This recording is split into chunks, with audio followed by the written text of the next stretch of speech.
Live from Minute Maid Park in Houston, Texas, Comcast Sportsnet brings you Houston Astros baseball. Tonight, it's Game 2 of this 4-game series between the Astros and the defending American League champion Detroit Tigers. Good evening, everybody. Bill Brown and Alan Ashby. We watched the Astros play the Tigers tough for 14 innings last night before Detroit won it 7-3.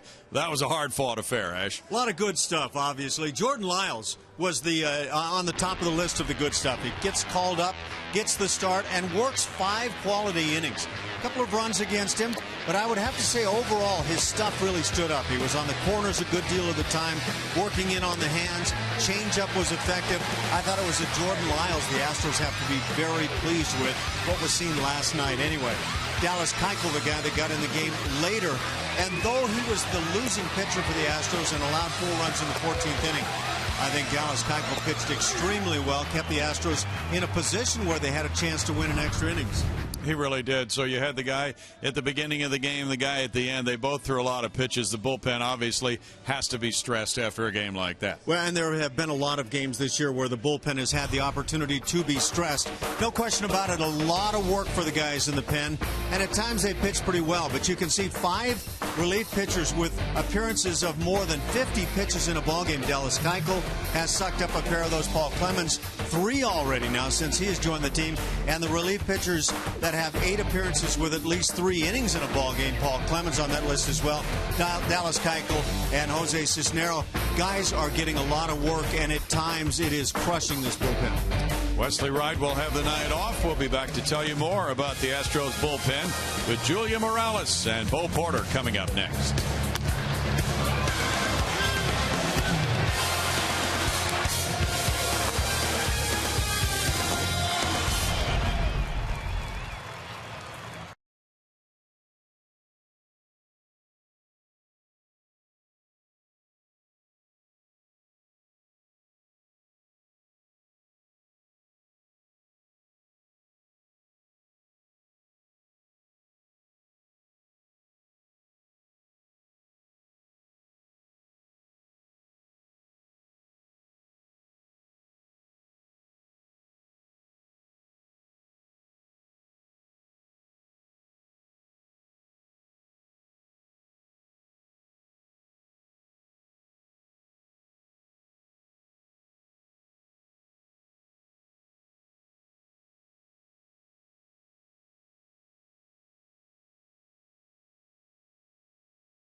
Welcome back to Minute Maid Park, where the Astros and Tigers will battle it out in the second of a 4-game series. The Astros coming off a 14-inning game, one that saw a lot of arms, but one in particular saved the Astros from having to make any roster moves today. Dallas Keuchel came in yesterday, said he was ready to go could go as long as the Astros needed him to. Don't think he had 4 1/3 in mind, but he did it. Pitched really well despite taking the loss. The Astros have really benefited from pitchers like Keuchel recently. Here's Bo Porter.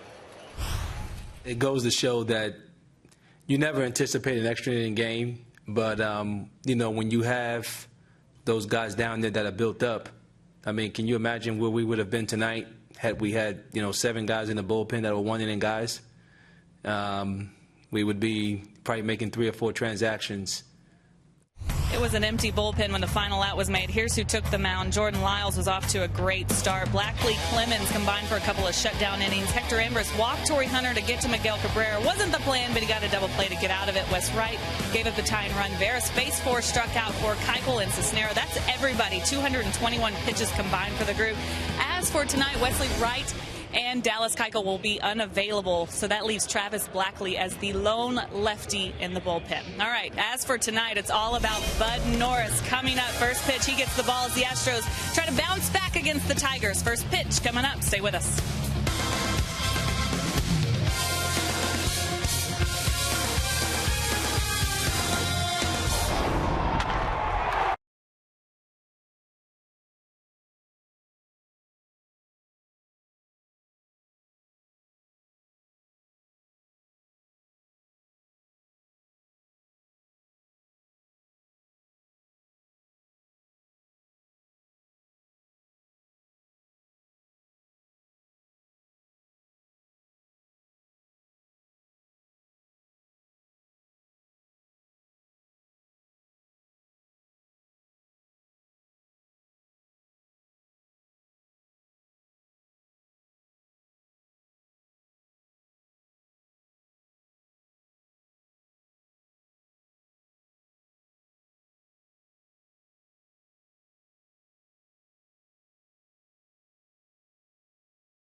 Friday night, fireworks after the game.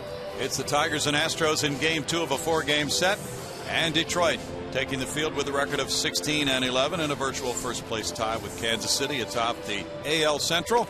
We'll come out with this lineup for Jim Leyland. It'll be the leadoff man, Andy Dirks, in left field, Torrey Hunter in right, Miguel Cabrera at third base, Prince Fielder at first base. The DH is Victor Martinez batting 5th. Don Kelly's the center fielder tonight with Johnny Peralta at shortstop, Alex Avila at catcher, and Omar Infante is the second baseman. Defense for the Astros behind Bud Norris tonight. Behind the plate, Carlos Corporon gets a start. Carlos Pena will be at first. Jose Altuve at second. The shortstop, Marwin Gonzalez, and Matt Dominguez anchors the infield at third. In the outfield, Robbie Grossman in center, flanked by Rick Ankiel in right and Chris Carter in left. Mentioned Bud Norris on the hill. Bud goes out there 3-3, the 28-year-old with an ERA at 4.20. His last time out, a loss at Boston, but didn't pitch badly. Allowed 3 runs, just 2 of those earned in 6 innings against the Red Sox. He has cut down the home runs this year despite allowing more hits than innings pitched. And as he faces the Tigers with that 3-3 record, he goes up against the team with the 4th best run total in the American League. There's a home plate umpire. He's Marty Foster. At first base, it's Scott Berry. At second, Tim Welke. At third, Mike Everett. Long game for everybody last night. 4 hours, 50 minutes. Detroit won it 7-3 in the 14th. Now as Norris faces Dirks to get it started, Dirks is somebody who can bunt upon occasion. He did put down a bunt last night and was thrown out. 200 is his batting average. He has 1 homer, 5 runs batted in. Last night's leadoff man, Austin Jackson, getting a rest tonight. I don't know what went wrong last night, but that game was sailing along and suddenly went forever. It was the That's Baseball game. Yes, it was. Because you guys got to bed at 5 a.m. and That's Baseball required that you have a 4-hour and 50-minute game after that. That's ball 1 to Dirks. Dirks 0 for 3 in last night's game. Has a 300 on base percentage, but he did a whole lot better than that last year. 370 was his on base average last year for 314 at bats. Norris pumps in the fastball at 91, and that's good for strike 1. 1 ball, 1 strike to count. Detroit has won 6 of its last 7. Tigers had a 6-2 homestand. They're on a 6-game road trip now. Inside, and it's a 2-ball, 1 strike count. The Tigers had lost 4 in a row on the road until they turned it around last night. Again, the favorite for many to win the American League Central. They came from behind to do that last year. The pesky Chicago White Sox stayed in front of them for much of the season, and then Tigers really poured it on at the end for Jim Leyland, and they wound up going to the World Series where they were swept by the San Francisco Giants. I think once again they will get to the postseason. In that division, they look like the team that at some point soon should jump on top and stay there. That one bounces for ball 3. They certainly have had the pitching this year, and the Astros are going to be experiencing that in this 4-game series. That includes Anibal Sanchez not pitching in this series. He has a 1.82 ERA, 4th best in the American League, and Justin Verlander, who will be going Sunday, has a 1.83, 5th best in the AL. That's hit in the air to left field. Going back on it, Carter at the wall with that grab. Just kind of cruised into this catch as if no concern about the wall whatsoever, and maybe he doesn't. Maybe he just figures he'll take it apart if he needs to.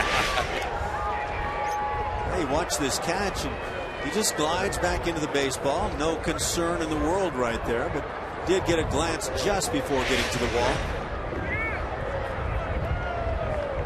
That's out number 1, and now it's Torrey Hunter batting.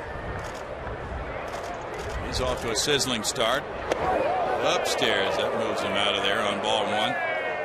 Hunter at 355 has 1 homer, 14 runs batted in. And that not at all what Bud Norris wanted with that pitch, but sometimes that can be effective. Torrey had a hit, an RBI, and a walk last night. That again gets away from Bud up and in. 2-0 to Torrey, who has a son who's going to play football for Notre Dame. Suggestion, watch out for Alabama late in the year. Torrey has raced his son in a 40-yard dash. Foul back. Does Dad want to say he won that one or give it to the son? Here's what he did. He said, "Son, I'll race you for $100. Oh, please, not the old line, huh? Yeah. Son said, "Fine, let's do it." They did it. Son won. Said, "Okay, Dad, where's my 100?" He said, "I didn't say I'd win. I said I'd race you for 100. Race you for 100. That's the old one. 2-2. You get schooled at every level, don't you? He pulled that same routine last year with Mike Trout at the Angels. Now that's some good tilt on the slider for Bud. Might take us back to that Angel game on the road, Ash. He was awfully good in that one and seemed to have everything down at or below the knees. 3 balls, 2 strikes. That was one magnificent night for Bud back on April 12th. He beat the Angels 5-0 with 7 innings of 3-hit shutout ball. Clearly his best start of the year in terms of what he actually did on the field. Sometimes numbers can skew games. True. Fastball, a shot, and it ricochets out to Jose Altuve. That one might have caught part of Bud's thigh, but anyway, it's odd number 2. He seems unscathed by it.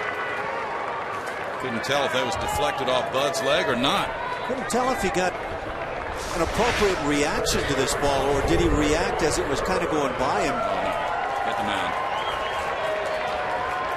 mound probably aided in the ball kicking a bit to Altuve. Now the big slugger, Triple Crown winner Miguel Cabrera. Cabrera, a monster year last year, leading the league in all three departments. He's at 373 right now. He has 4 homers. And he's driven in 30, puts that one in the air foul. Cabrera also leads the league in hits right now with 41. But he's hit 204 in his career against the Astros. Yeah, you put up a Triple Crown season like Cabrera did last year, and people are going to say, well, you can't match those numbers again. No, he's not. He's just doing better. He is always in the opposing manager's thinking, and Bo Porter ran across him yesterday as they were coming to the ballpark. He said, hey, Miguel, do you realize you're about to be walked perhaps 14 times in a 4-game series? He said, oh, no, you don't want to do that. I've got Fielder behind me. I think right there we saw Miguel Cabrera looking toward that Astros dugout saying, no, don't do it. He got 2 walks last night, had 2 hits and an RBI. Fouls that one away, and it's 1-2. See how he goes at pitches, not trying to pull it a lot of times. Right. It's right back up the middle, even toward right. He knows he can go yard any way he hits it. That's why he's such a hard out. And Al Kaline, who, as you know, is a Hall of Famer and has continued to work for the Tigers for many years, said he's the greatest hitter he has seen since Ted Williams. And Ted had that left-handed uppercut swing that was so beautiful. But for a right-handed hitter, that's a heck of a compliment. Facing all the right-handed pitchers he has to face, left-handed hitters have something of an advantage in that sense. Baseball's a hard game. I would love to see Ted Williams and Joe DiMaggio and on guys play against today's talent. I would love to see how it plays out. When you look at other sports, football, you go back that far, it's kind of chuckle-making when you watch the play in those days compared to today. And I have a hard time believing that baseball would be any different in that regard. I just think the athletes are better. The count is 1-2, as you see on the screen. Scoreboard here has it 2-2, so Bud was checking with the home plate umpire Marty Foster. Now it's been corrected. In the dirt for ball 2. But it's sacrilegious to say that anybody today or anybody after Ted Williams and DiMaggio and Mantle and everybody could possibly be as good as those guys. Sure. You're right. So many things have changed.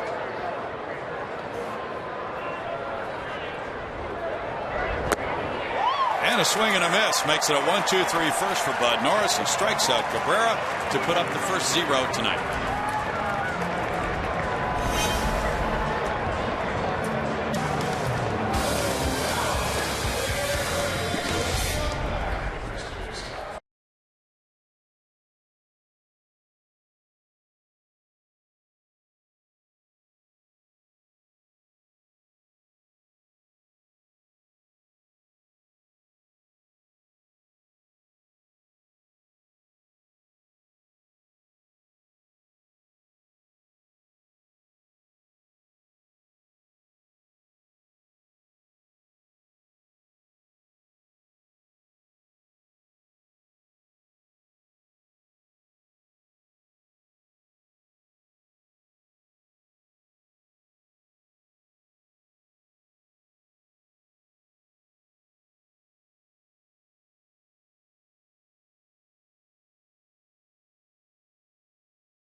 Comcast Sportsnet is brought to you by Southwest Airlines. Find our fares online only at southwest.com.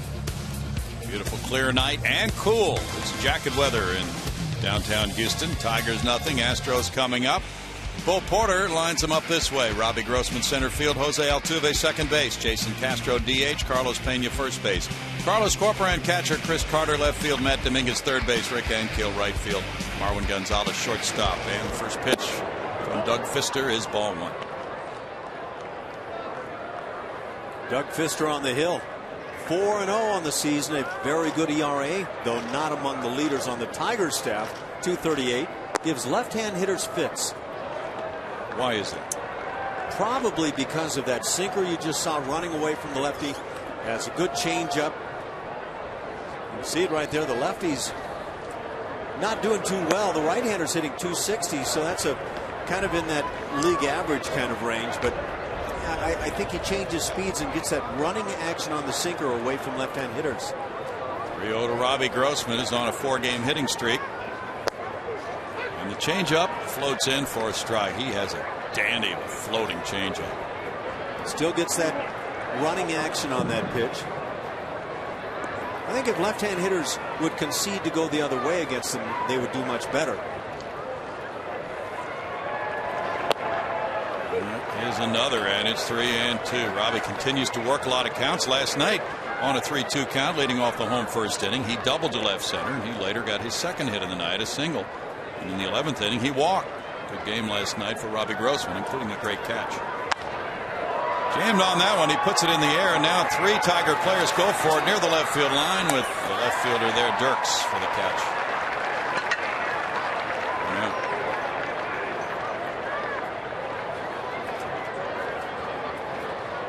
Behind Doug Fister tonight defensively for the Tigers doing the catching, it's Alex Avila. We saw him throw very well last night.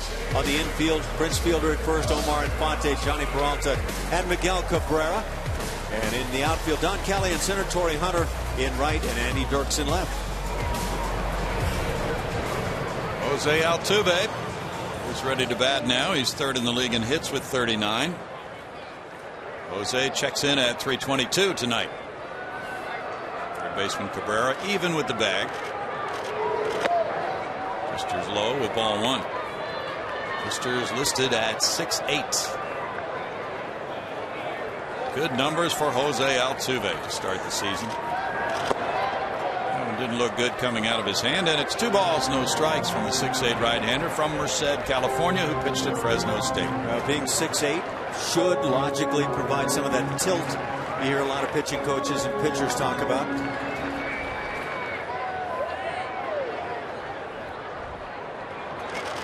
He does work quickly. That one's up, and it's 3-0.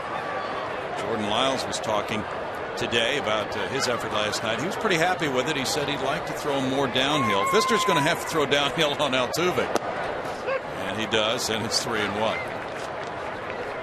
I think a lot of times when I hear a pitcher talk about being satisfied with the game, and I think Lyles has a lot of good reason to be satisfied with last night, but you also want to get that guy who's never satisfied unless he wins. True. There's a shot into right field. Nice hitting by Altuve. He didn't try to do too much with the 3-1 pitch, but he rammed it hard into right.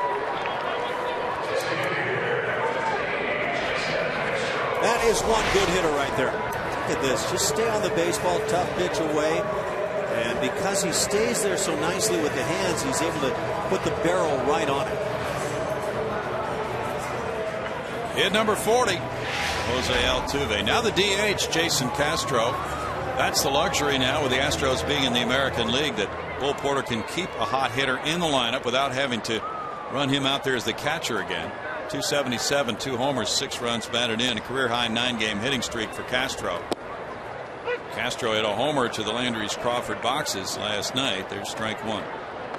I would say, with my eyes, seeing Jason Castro playing all season to this point, he's been better than those numbers. It just feels that way. He is a solid-looking hitter. 10 doubles. 0-2. I was asking him, Ash, before the game, well, what's different about you this year now that you've had a year for that knee to heal from surgery? He said, well, it's stronger. I'm more flexible. I can recover quicker. And that's what catchers, of course, are faced with doing. They've been in that crouch position, and they have to get those legs to recover for the next game. I've talked to catchers about it, and that's tough to be able to do. Yeah. The thing about Jason Castro that I have been so impressed with offensively is his ability to hit the ball sharply toward left field. Was he this good of an opposite field hitter in the past? Funny you should ask, because I was just asking him that tonight. He said, I'm driving the ball better this year to left, center, and left, and I worked on restructuring my batting swing over the winter in the workouts that I did. So to answer your question, he is more adept this year at ramming the ball to left center. And those 10 doubles, a lot of those have come to left center field. Look, now I'll bring up some names that are very different than who Jason Castro is or should be, but George Brett, Rod Carew, Tony Gwynn, left-hand hitters who use the entire field. And I think that just serves a guy with the chance to be a big-time hitter. Strikeout for Pfister. That's out number 2. And I think we're going to see more and more of pitchers, right-hand pitchers in particular, trying to work hard in on Jason until he shows that he can also pull the ball with authority. Pfister has struck out 26 now. This is his 35th inning. Carlos Pena on a 5-game hitting streak has a 240 batting average, but 345 on base average because he's walked 16 times. And the infield shifted around on him. Cabrera's out where the shortstop often plays. Here's ball 1 to Carlos, who's been showing that ability to hit the ball to the left of second base quite frequently this season. Hit a homer to left last night. He bunted in the 7th inning with this type of deployment. The pitcher made an error on it, and then in the 12th inning he singled to left field last night. He rams this one, but the second sacker's there on the shift, and Infante retires him. It's no runs a hit and the man stranded. It's 0-0 after 1.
Head to the top of the second, scoreless game here.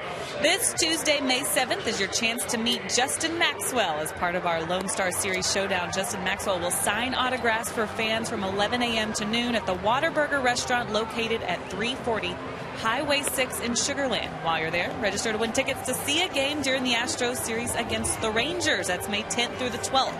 Players subject to change, and autographs will be limited. Back up to the guys in the booth. Next weekend, Astros Rangers Lone Star Series right here at Minute Maid Park on this 10-game homestand. Bud Norris had a 1-2-3 first. Now it'll be fielder Martinez and Kelly due up in the second inning. Where has the silver boot gone? Boy, it's around. Not sure exactly where. It might be in Arlington, Texas right now. Yeah. Have you seen it? I think somewhere along the line I must have. Players were in awe. Prince Fielder at 297 with 7 homers has 27 runs batted in. Fielder went 1 for 5 last night. Target is low. The pitch is popped up. Fielder down in the count 0-1. This is quite a 3-4 punch, if you will, in the lineup. Cabrera hitting third, Fielder hitting fourth. Probably the best 3-4 combo in Major League Baseball. I'd like to see a more feared one. Can't think of one offhand.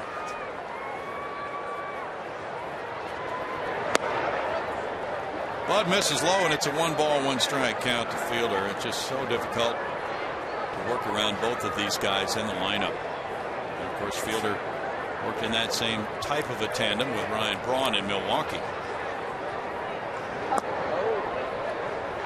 It's 2 balls and a strike.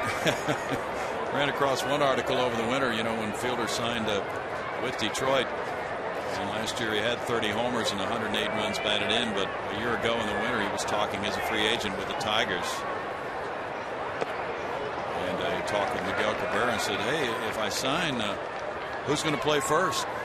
Cabrera said, oh, I've lost weight. I'm already working out at third base. The Fielder said, well, heck, I would have played third if I could be a part of their line.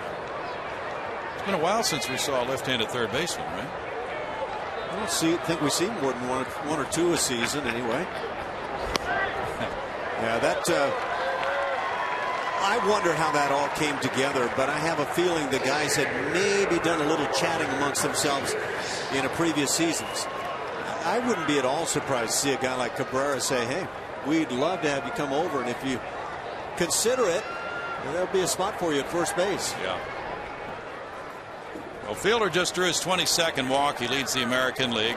And now it's Victor Martinez. Fielder actually throws right, so I was just kidding about that. Martinez at 214 has no homers and 9 runs batted in. Who was it? Mike Squires, who played third? Might have been Mike Squires, yes. He threw left. There's a strike to Martinez. Well, if this guy gets it going, now you're going to be talking about a 2-3-4-5 grouping with Torrey Hunter hitting second. That's going to be very difficult to beat in the American League. And it might take Martinez a while since he missed last season with a knee injury. I guess for the time being we have to keep our eyes legitimately on Kansas City. Good point. No balls, 2 strikes. Well, keeping our eyes on the scoreboard, Kansas City postponed tonight. White Sox in Kansas City. They've had snow in that area. And the Astros AAA club, Oklahoma City, has been snowed out at Iowa tonight. We're lucky, Ash. It's only chilly here. Yeah, I should have been lucky enough to bring my gloves tonight. Grossman back. Turning at center, now over to left center, and he makes the catch. He gets it back into the shortstop, Gonzalez, and he had to twist and turn and then head to his left to get there on the deep drive by Victor Martinez. You know, you hear about guys that get a break, turn their back to the plate and run right to the spot. That wasn't exactly what took place right here. Watch as Grossman goes back. When he turns back around, it was like, oh, there's the football in the air, and I'm going to have to go to the corner of the end zone. And he did so perfectly, beautifully done by Grossman. He made a tremendous catch in left center last night. And it was on Martinez as well. Victor's sent him to the deep part of the ballpark a couple times. Now Don Kelly, the batter, on a 4-game hitting streak. And strike 1 for Bud Norris. Kelly was flashing his speed in last night's game. And Kelly came up with the go-ahead hit as well. That RBI single in the 14th inning after a double and then 2 intentional walks. It's a 1-ball, 1-strike count for Kelly. I'll bet he was treated like a hero in his clubhouse last night. Oh, you know that. He's a journeyman who doesn't play a whole lot, but he is able to contribute in a variety of ways to this Detroit club. It's a 2-ball, 1-strike count. Breezy and chilly. I wonder how that sets up for the pitchers that feel with the fingers on the baseball tonight. Usually not well, does it? Generally speaking, you'll see the guys go into their mouth a lot more, trying to keep that moisture going. Or maybe they should consult Clay Buchholz. Now accusations fly. 3 balls and a strike. Jack Morris says guys throwing spitballs. I don't know. Oh, you better know what you're talking about before you make that accusation. Clay said he didn't do anything wrong. Hasn't done a darn thing wrong. Take a look at his perfect record and his ERA. Kelly bounces one slowly to Altuve's left. He goes back to second, and that's it. Marwin Gonzalez just had to get out of the way because the throw is a bit low, about knee high or thigh high, and fielder is like a train coming into second base, a runaway train. 2 outs. You know what this play was, though? This was a fielder's choice all the way. I don't think that Altuve even considered the double play possibility. Now, Marwin might have thought about it, but you get that 1 out and it's the lead out. You've done quite well. So preservation, Marwin. 2 outs, and it's Johnny Peralta. 295, 2 homers, 13 runs batted in for Johnny. He had 2 hits and an RBI last night. And there's strike 1. Alex Avila's on deck. This Tiger club is explosive.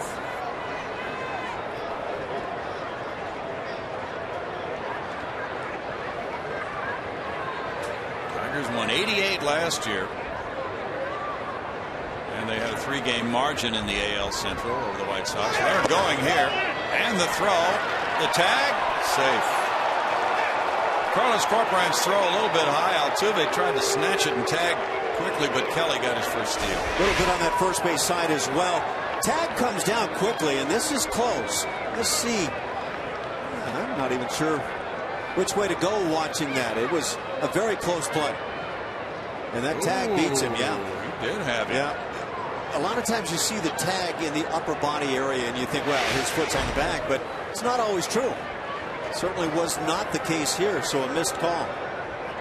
Tim Welke, the umpire there. Pitch was a ball. It's 1-1 to Peralta. Waves at that slider, 1-2. Carlos Corcoran had thrown out 2 of 3 attempting the steal before that one. He's good. It's actually a good combination of throwing catchers. It has not been a good combination with a lot of the jumps on the pitchers this season. Norris has allowed 2 stolen bases in 3 attempts.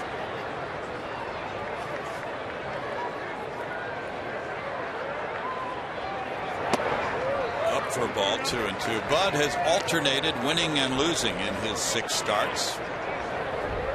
If that pattern continues, he wins this game. At home, he's 2-1 with a 2.76 ERA. For his career at Minute Maid Park, he's 19-15 with a 3.47 earned run average. It's 3-2, and he's one of those guys with a huge differential in ERA. Home versus road, 3.47 home, 5.41 road. Likes the home cooking, whatever it is. He sure pitches well here. We were talking, I'll get to it quickly. Clay Buchholz, 6-0 on the year. ERA at 1.01. 27 hits allowed in 44 plus innings. He's been brilliant. It's a shot into left field. Kelly's coming home. Here's a throw from Carter toward the plate. It's wide, and the Tigers lead 1-0. Peralta gets the RBI single, his 14th run batted in. And he lined that 3-2 pitch for a hit between third and short.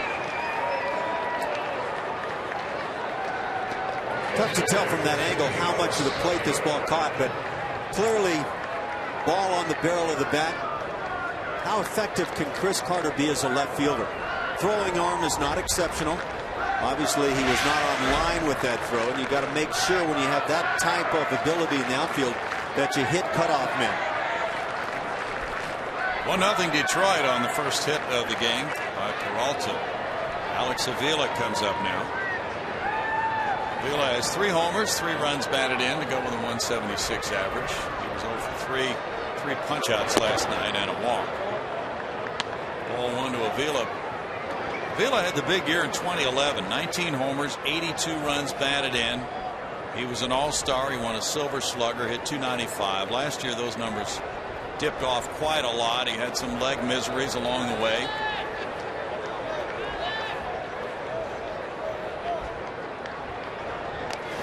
throw goes over. The stolen base by Kelly, figuring in a key way into this Detroit 1-0 lead.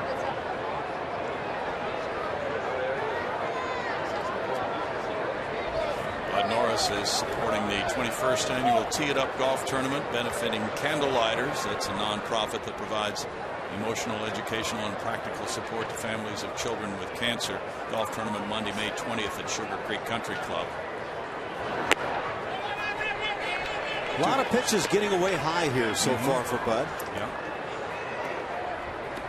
Takes a little walk. Maybe that environment you talked about.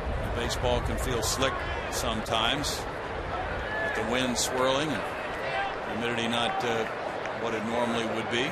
Brownie, I find myself mulling over as you watch an inning like this with a missed call, clearly a missed call on a stolen base, wondering where should baseball be in terms of replays and abilities maybe for managers to throw out the red flag and say let's take a peek, or maybe have it automatically checked by somebody in the booth. People always say, well, it'll slow the game down. I think you can actually speed the game up personally. I think you can eliminate arguments on the field. I think you could. 2 balls and a strike. Brad Mills made a lot of sense with his suggestions last year. This is an out. Now we can't see the glove, and I think maybe somebody with the replay there might say, well, I need another angle to be able to confirm. Right. Brad Mills advocated having an umpire up here in the booth to make a quick decision, and then the umpires would have buzzers or some means of communicating on the field, so it could be done quickly. I think again, if you had that system, the argument about, well, the game's already slow, you're going to slow it down even more, is just completely off base. I think you actually speed the game up.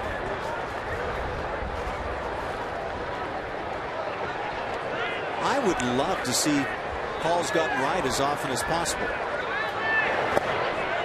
Avila strikes out, and that call looms very large early in this game. It turns out to be a 1-run inning on 1 hit with 1 left.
Tune in to Chevy Hometown Kids every Saturday morning at 9:30 on CSN. Chevy Hometown Kids, where it's not about the score but the experience.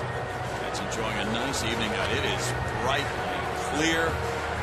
Sun going down in the distance, but the jackets are a good idea, the hoodies, because once that sun gets down, Ash, what was it, mid-40s overnight last night? It's going to be cool again tonight. Well, I keep making the mistake thinking I'm living in Houston this time of year, and apparently I'm somewhere else because these cool evenings are catching me off guard. Carlos Corcoran takes strike one. Carlos at 360 with a homer, 5 runs batted in, and the game of his life at Yankee Stadium. What a game. 4 hits, Homer, 4 runs batted in Monday night in the win over the Yankees. Had 4 hits and hit a little roller to shortstop that, had he been able to run a little bit when the shortstop kicked it, he might have gotten the benefit of the doubt and gotten the base hit. He got a cramp at that point and couldn't run at all. Everything fine again tonight for Carlos. That went inside. It's a 1-ball, 2-strike count. You know, if you're a backup catcher, you've got to be nursing probably a lot of injuries throughout the season in a normal year. And yet you do not have that luxury to say, you know, I need another day. Rolled out to second. Infante over to first. When they need you need to be ready. I had this feeling about backup catchers more than any other player on the roster. You spend so much time in the bullpen crouching and catching pitchers. A lot of time where other guys are doing their own thing, trying to get their work in. And in reality, you're working for others. I think you need to do a lot of sprinting. Make sure you have the legs able to work and perform in a ball game. It's the only way you can actually be ready to play, and a lot of extra hitting. Strike to Chris Carter, a 210 hitter with 6 long balls, 14 runs batted in for Chris. Used to always hear guys say, well, how can you expect me to perform when I'm not playing every day? To me, that's just a sorry excuse. Now, look, me and everybody else included, we all had the tough times, but to make that excuse just says you didn't put in the work necessary to be ready when you did get your chance. 2-1 to Carter. Carter was 0 for 5 last night. 0 for 15 lifetime against the Tigers. He chased that one up, and ideally on a 2-1 count, the hitter likes to zone right in the middle of that strike zone a little bit more. But the changeup can cause hitters to be jumpy sometimes. Bounce to shortstop, Peralta to his left. And the throw to a stretching fielder gets out number 2 as we go to Julia Morales. Hey guys, yeah, we have a treat for fans coming out to Minute Maid Park tomorrow. Astros facing off against the Tigers at 6:10. 10,000 fans will receive an Astros umbrella courtesy of HEB. Call 1-8779-ASTROS or visit astros.com to get your tickets now. Boy, this homestand there, that's beautiful. Do you see this? Does that help you feel warmer tonight? I know. I can only open this because the roof is open tonight. It's bad luck or something, right? Is that a day game sunbrella? There you go. Blocks the wind. Works. Matt Dominguez looks at strike 1. A lot of great giveaways on this homestand. That umbrella and the gym bags last night. T-shirts tonight. T-shirts again on Sunday. Dominguez hammers the curve. There's a good pickup by Cabrera on the short hop to the backhand side to make it a 3 ground ball out inning for Pfister and a 1-0 lead for the Tigers.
A cold one to look forward to Miller time later in tonight's game, brought to you by Miller Lite.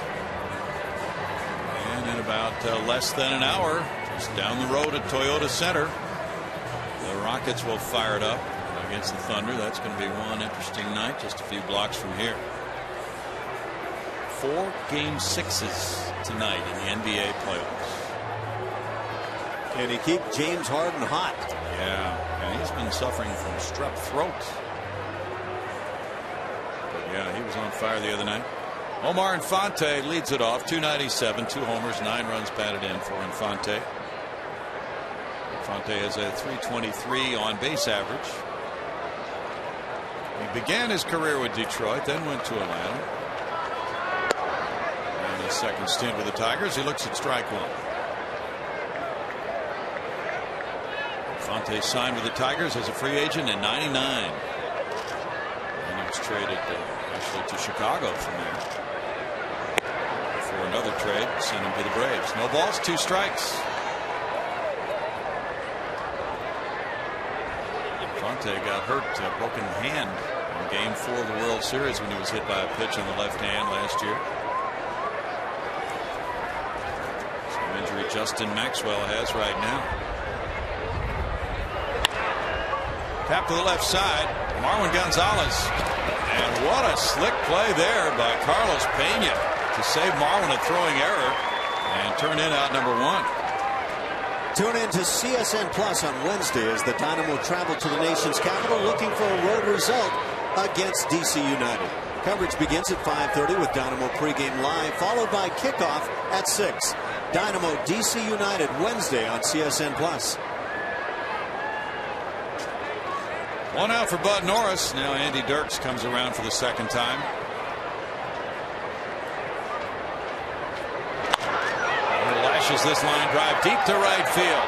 What a play there by Rick Ankiel.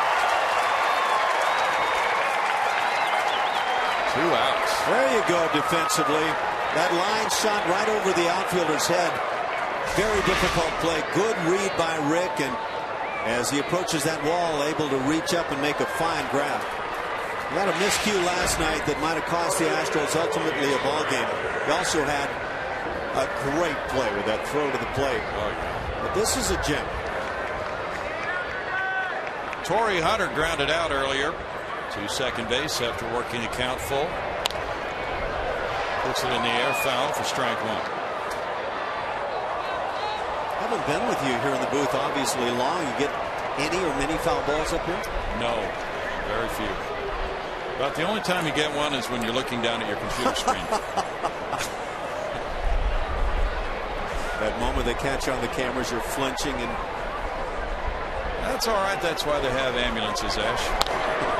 Fouled away. It's no balls, 2 strikes. Nice. Orange-clad crowd tonight with those T-shirts they're getting. You mentioned the Sunday T-shirts would be the Los Astros T-shirts on Cinco de Mayo Day. Special starting time of 3:10 Sunday. There will be a street festival before the game, and the Astros will wear the Los Astros uniforms. Struck him out. 1, 2, 3 innings, 7 pitches for Norris, 1-0 Detroit.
this awesome bag of goodies, and it's Lane and Emily, but I'm giving it to Lane. Sorry, Emily.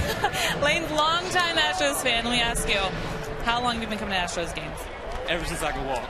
Yeah? Yes, you went to the Astrodome? Yes, ma'am. Said you ran around the bases. I did. Good memories. All right, here, congratulations for being our progressive fan of the game, guys. Thanks, Julia.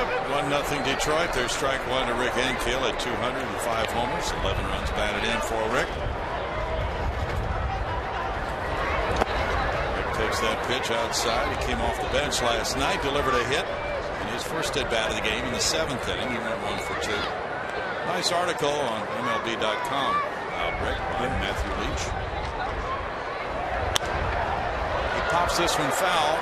Cabrera comes over for a look. It's out of play. Matthew Leach, a St. Louis rider, so apparently he's known Rick for a while. Since Rick came up at age 20 as a pitcher with the Cardinals, and he traces Rick's career, very unusual career, extremely unique. A pitcher plagued by wildness in a playoff game and just couldn't get his control back, so then he went to the minor leagues and has become a fine outfielder. Into several different clubs in his career. He's been released, he's been traded, and reinventing himself for the Astros this year as a 33-year-old player, one of the senior members of this club, so it's really a different role for Rick. 33, not considered to be that old these days in Major League Baseball. On this club, it is. Strike 3, and Pfister gets strikeout number 2.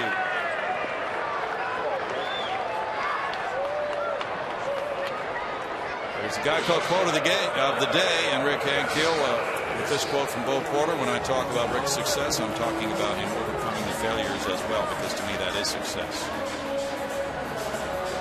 Well, it's an intriguing story, no doubt about it. He's not the only guy who's come up with throwing issues through his career, but he's a guy who found a way to circumvent those throwing issues, going out to the outfield, and obviously he can throw very well from out there. I've never spoken to Rick about the pitching issues that came up. I would assume that it's some form of what the players call the thing, where you just lose the ability to throw accurately. But some guys that have had that have been able to go to the outfield, like Dale Murphy, who was a catcher and came up with a thing and went to the outfield and played very well. What a throw by Rick Ankiel last night. This is the error that led to the tie ball game. And Marwin Gonzalez grounds out for out number 2. He had a long way to run to get to that ball. Didn't pick it up cleanly. It was costly. We were talking about that great throw that Rick came up with last night. It's no hyperbole on the throw. It was some kind of special. Didn't get to quite see it there. Or was it just my monitor? No, it's not just you. There's ball 1-2. It hit Robbie Grossman. So Grossman trots to first base on a 2-out hit batsman. That is the 9th hit batsman for Pfister this year. It's just kind of hanging in there on that curveball that gets yanked a little bit by Pfister. This is his 37th inning. He's hit 9 batters. I'm going to guess most of those have been right-hand hitters that have been hit by that fastball or changeup that just starts running in that direction. Okay. Pure guess. Jose Altuve worked the count to 3-1 and then drilled a single to right field earlier. Grossman's 0 for 1 in steals. There's a shot on the ground by Peralta into left center. Grossman's going to stop at second base. Kelly came up with it. Thought he might try for third with 2 outs. But Altuve is 2 for 2 in this game. Not sure there was full extension here. Maybe there wasn't time to get full extension. That might have been the case at shortstop with Peralta. Hit it sharply enough, you leave infielders without the opportunity to lay out. Grossman becomes the first Astro to reach second base since the 4th inning last night. Now Jason Castro. Castro struck out in the first.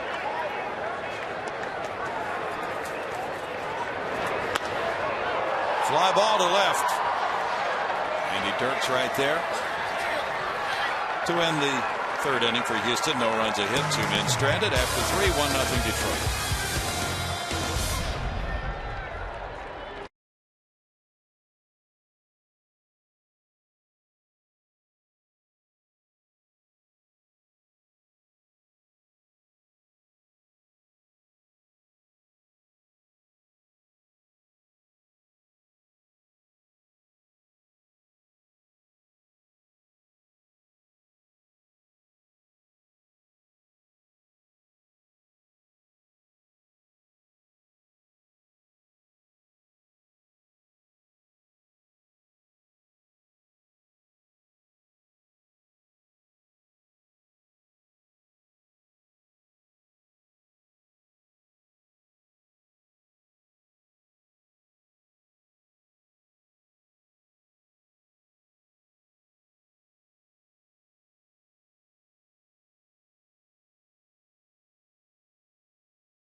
Tigers scored a run on the Peralta 2-out 2-strike RBI single in the second after Kelly reached on a forced play, stole second, and then came home.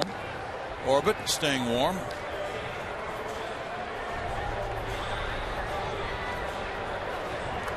Tomorrow night we have a 6:10 start. Game 3 of this series matches Lucas Harrell and Max Scherzer. Will be on the air at 5:30. Astros live pregame, and then Sunday at 3:10 start, 2:30 airtime for the pregame show. Philip Humber and Justin Verlander.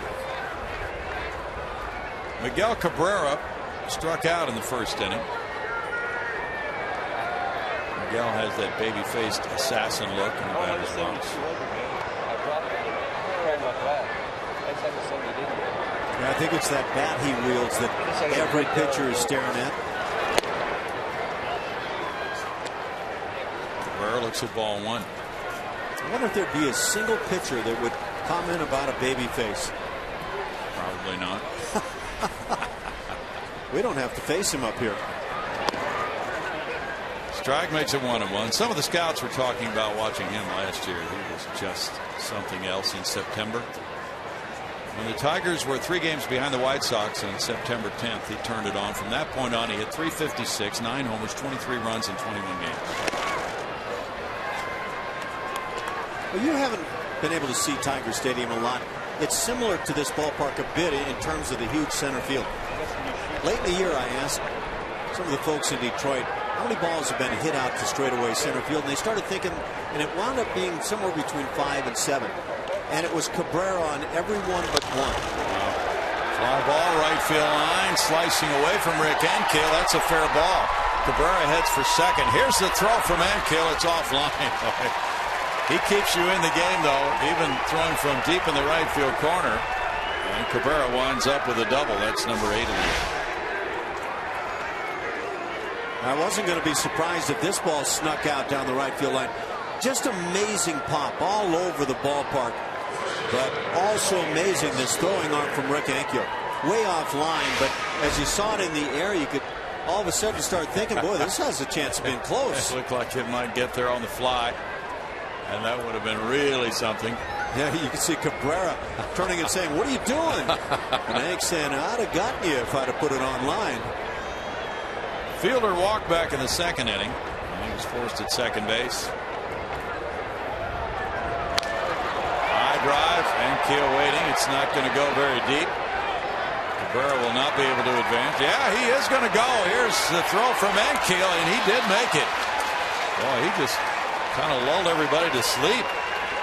This is a pure decoy that worked. Really? And a smile right there. Very special stuff from a guy known for his bat. But yeah, I'm just going to walk back. I'm not going on that arm. Yeah, right, you're not. That's interesting. Plain thievery, and he caught Rick Ankiel just not thinking he was going. And is he also catching the infielders with that body language, since they're supposed to alert the outfielder? I think so. You know, the infielders are generally hollering, tagging, but the intensity goes down. And maybe nobody even said anything.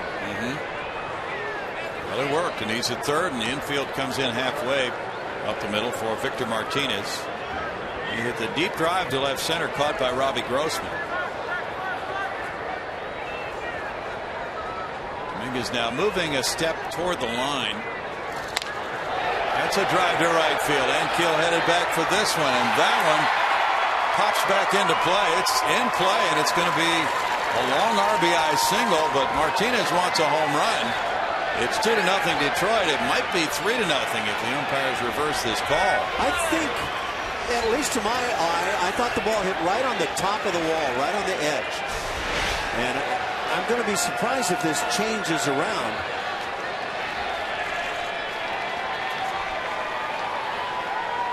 Scott Berry, the first base umpire, made the call that it was not a home run. And the umpires will confer.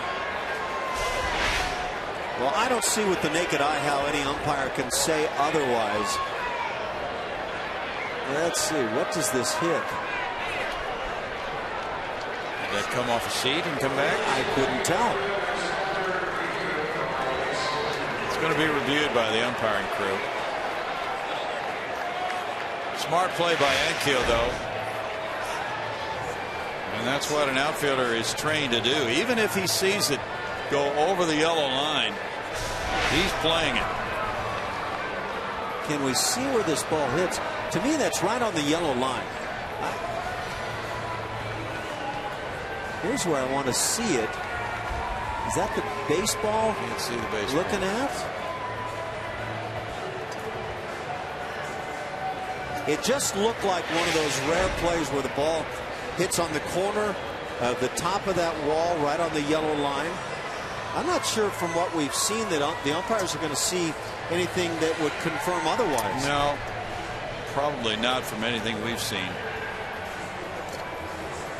They have some other camera angles they can examine as well, and they have the folks in New York assisting them, watching those replays, giving guidance as to what they will be shown. Almost looked as if that ball hit a seat and then came back, but it wasn't conclusive. Here's a different angle. That's right on the top of the wall, I believe. And the guy's hand is perfectly placed to mess us up. So well done. But not perfectly placed to make the catch. Now, the umpires apparently, from what they saw, either saw it hit the top of the wall, like I believe I did, or they didn't see anything that would tell them otherwise. Looks like you got it right. It's an RBI single, and it's 2-0. Martinez picks up his 10th run batted in on a long single off the top of the wall, and now it's Don Kelly.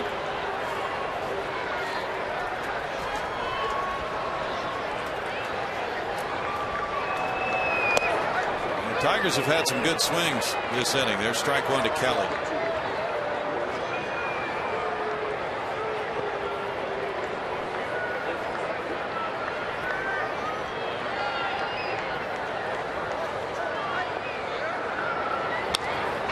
Kelly fouls that one away, and it's no balls, 2 strikes to Don.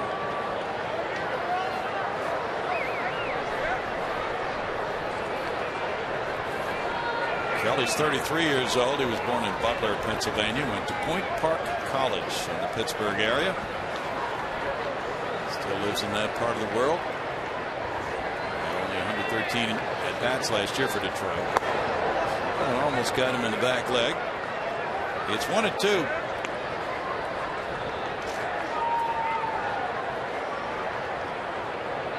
Kelly was drafted by Detroit in 01, but then as a free agent he signed with Pittsburgh in 06, moved along to Arizona, and returned to Detroit in 09.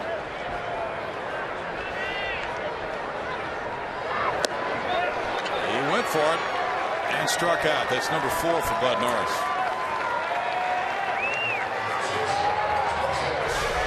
Keep spotting enough balls just out of the strike zone. Make them start where they look like they might be a strike, and you'll get a lot of those checks. Now Johnny Peralta, he had the RBI single between third and short back in the second inning.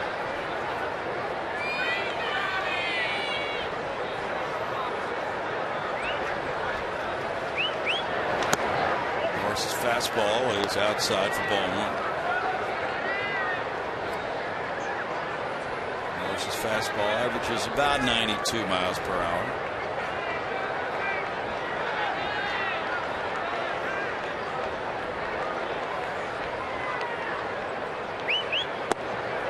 Slider's there for a strike. That makes it a 1-ball, 1-strike count. But perfect that pitch, and you probably will be a 20-game winner for a number of seasons. Yeah.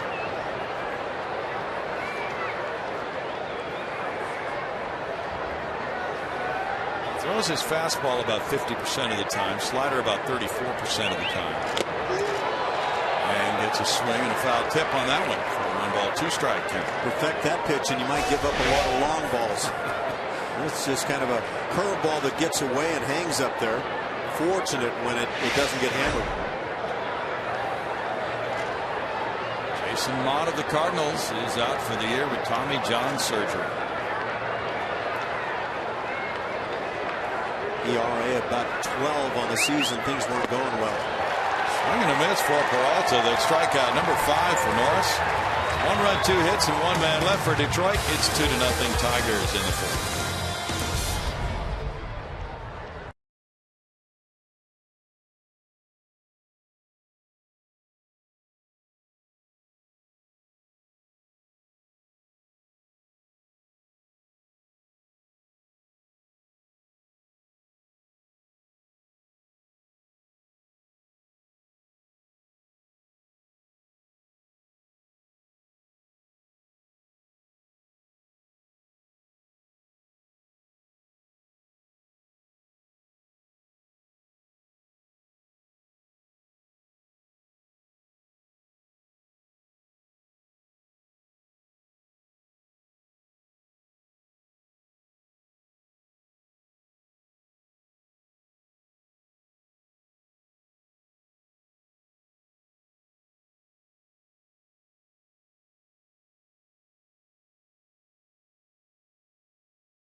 Cinco de Mayo's coming up. You should spend it here at Minute Maid Park. First pitch against the Tigers is at 3:10, and 10,000 fans will receive a Los Astros T-shirt courtesy of Goya. Come out early for the Cinco de Mayo Street Fest from 12 to 3 p.m. presented by Budweiser. Call 1-877-9-ASTROS to get your tickets now. Guys, I hear Carlos Pena might make an appearance. That's the word, and Jeff Luhnow will be out there on the street along with Carlos and some other folks in one of those pep rally type appearances.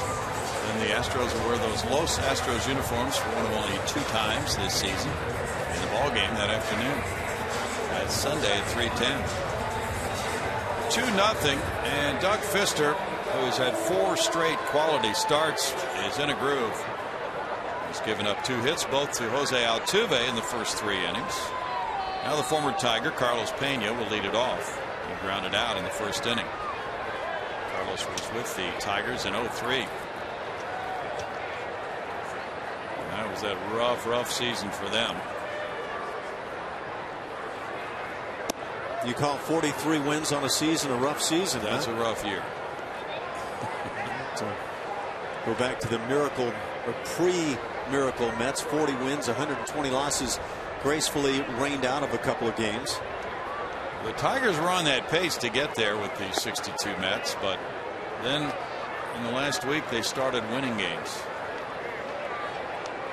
That'll mess up all that work that went in on a season. 2 balls, no strikes.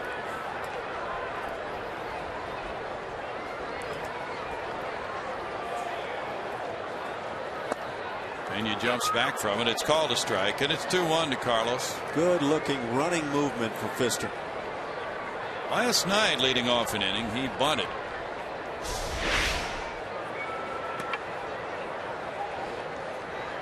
Well, as a left-hand hitter, you're just inclined to jump away from that pitch. Pfister brings it in for a strike at 85 on the changeup. 2-2. Pfister throws his changeup about 20% of the time, roughly.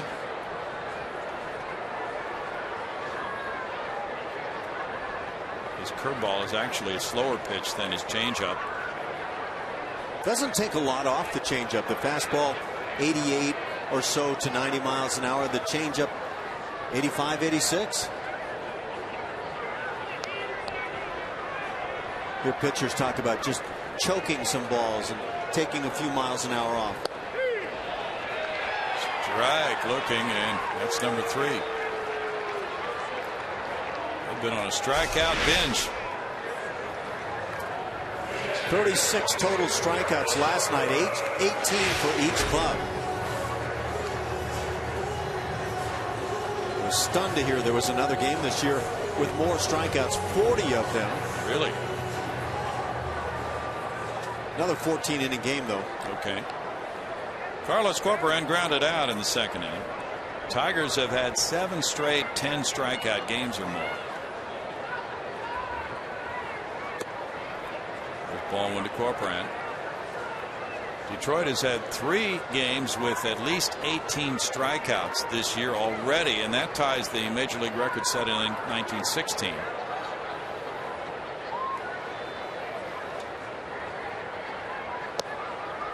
It's in for a strike. That means a count of 1-1. Chris Carter on deck.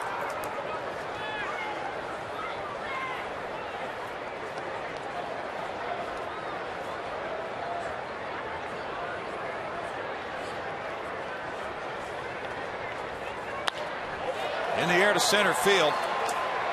Waiting for it is Kelly. 2 outs. Well, last night, Tigers got a good start from Rick Porcello, 7 innings, 3 runs, and they've been in that quality start string of games, 8 of those in a row now, in which their starter has gone at least 6 innings, giving up no more than 3 earned runs, and they've done that in 17 of their last 19 games. So for the season, their starters have combined to go 14-6 with a 3.25 earned run average. Ball 1 to Carter.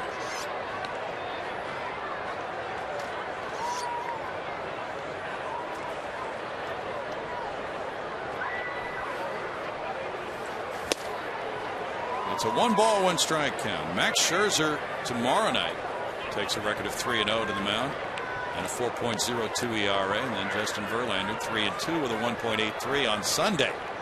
Some tough pitching the Astros are facing. 1-2. What starting pitcher led the major leagues last year in strikeouts per inning? Max Scherzer. That's the man. Man in the middle. Verlander on the right. Some kind of pitching staff.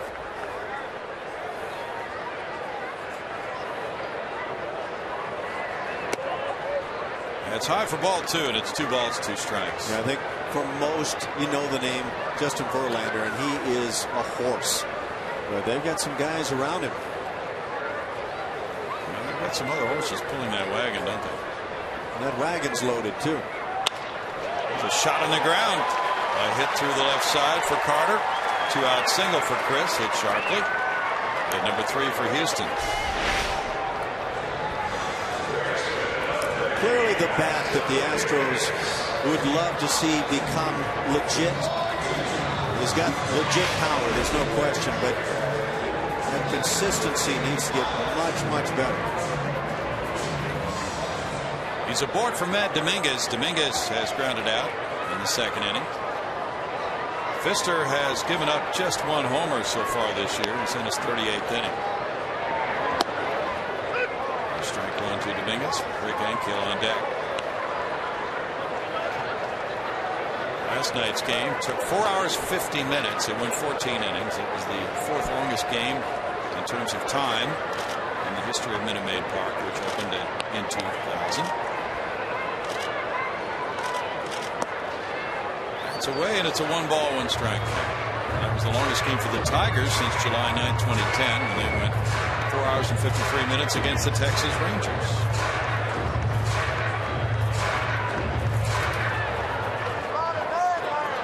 It took a while. Liner into right field by Dominguez. Carter to second base.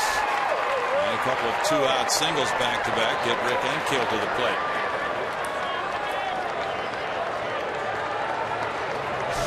Big swing time. Very nice. Matt Dominguez had a nice road trip. There were moments when it just looked like he might have been as steady a hitter maybe as Castro on the club. Stays toward the bottom of the order, but he's coming along. Now Ankiel is hoping to add to the damage here against Pfister. He struck out looking in the third.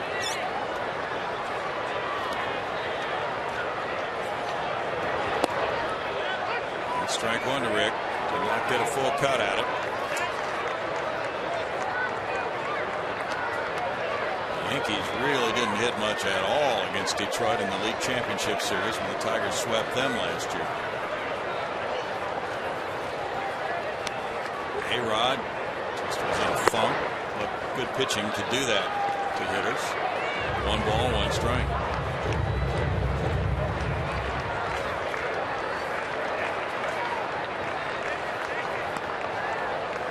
Marlins and the Phillies, as we look at the curveball missing, are in the bottom of the 7th inning. 4-1 Phillies.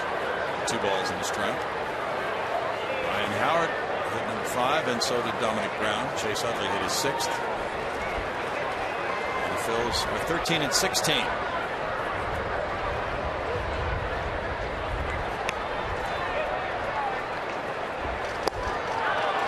It's 2 balls, 2 strikes. Here's a changeup where Pfister took off quite a bit, down to 80 miles an hour.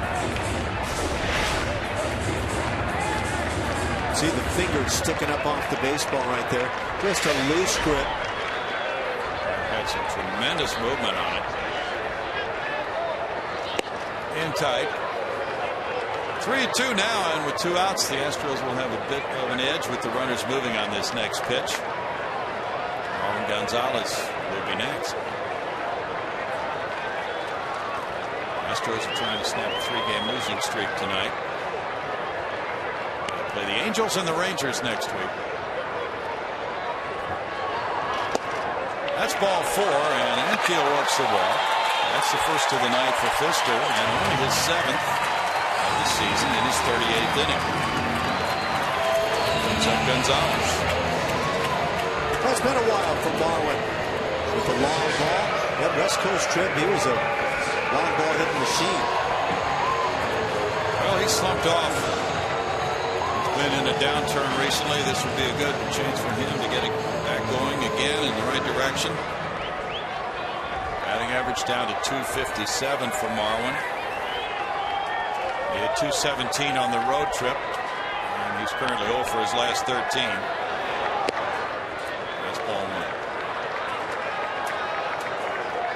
Start him off changeup right there, and maybe the thought being that Marwin was juiced up for a fastball, maybe trying to hit one out of here. That was the 2nd time Rick Ankiel has walked this year. Now it's 2-0, and Pfister mysteriously struggling to find the strike zone. That's why Jeff Jones is on his way out. This will be the 25th pitch of the inning for Pfister. A lot of times these meetings are just simply about settling down, just take a breather, let's get back to basics. And sometimes they're about things that have been worked on in the bullpens in between starts. And that's where the work gets done. And sometimes there's a key or two that will come out of those sessions. Pfister last year won 10 and lost 10 with a 3.45 ERA. The year before, when he was traded by Seattle to Detroit, he pitched for both clubs that year. He worked 216 innings.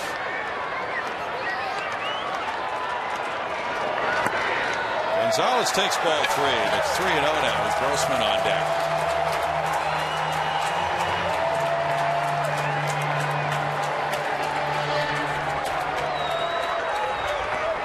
But I think with this kind of movement on the fastball, you've got to take at least 1 strike. There is strike 1. You get that guy that throws straight and one of the heart of the order guys at the plate, and it might be tee-off time on the 3-0, but not out of the realm of possibility of taking another strike here.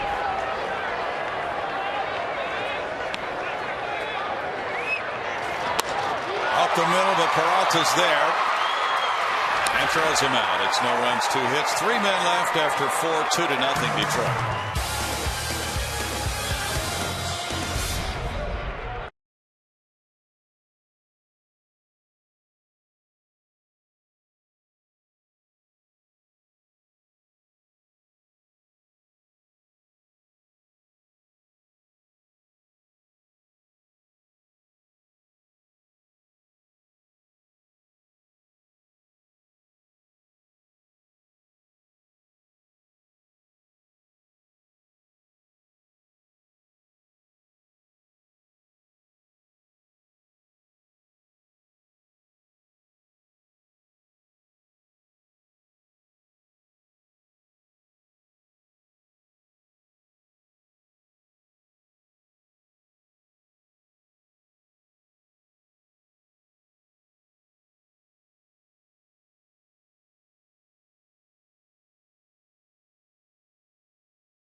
Is brought to you by Jack in the Box. The Chipotle Chicken Club combo is back for a limited time at Jack in the Box.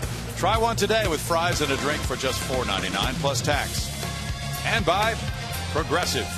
Visit progressive.com today. 2-0, the Tigers lead it. Top of the 5th inning will arrive and bring up the 8, 9, and 1 hitters to face Bud Norris, who gave up an RBI single to Johnny Peralta in the 2nd and another one to Victor Martinez in the 4th.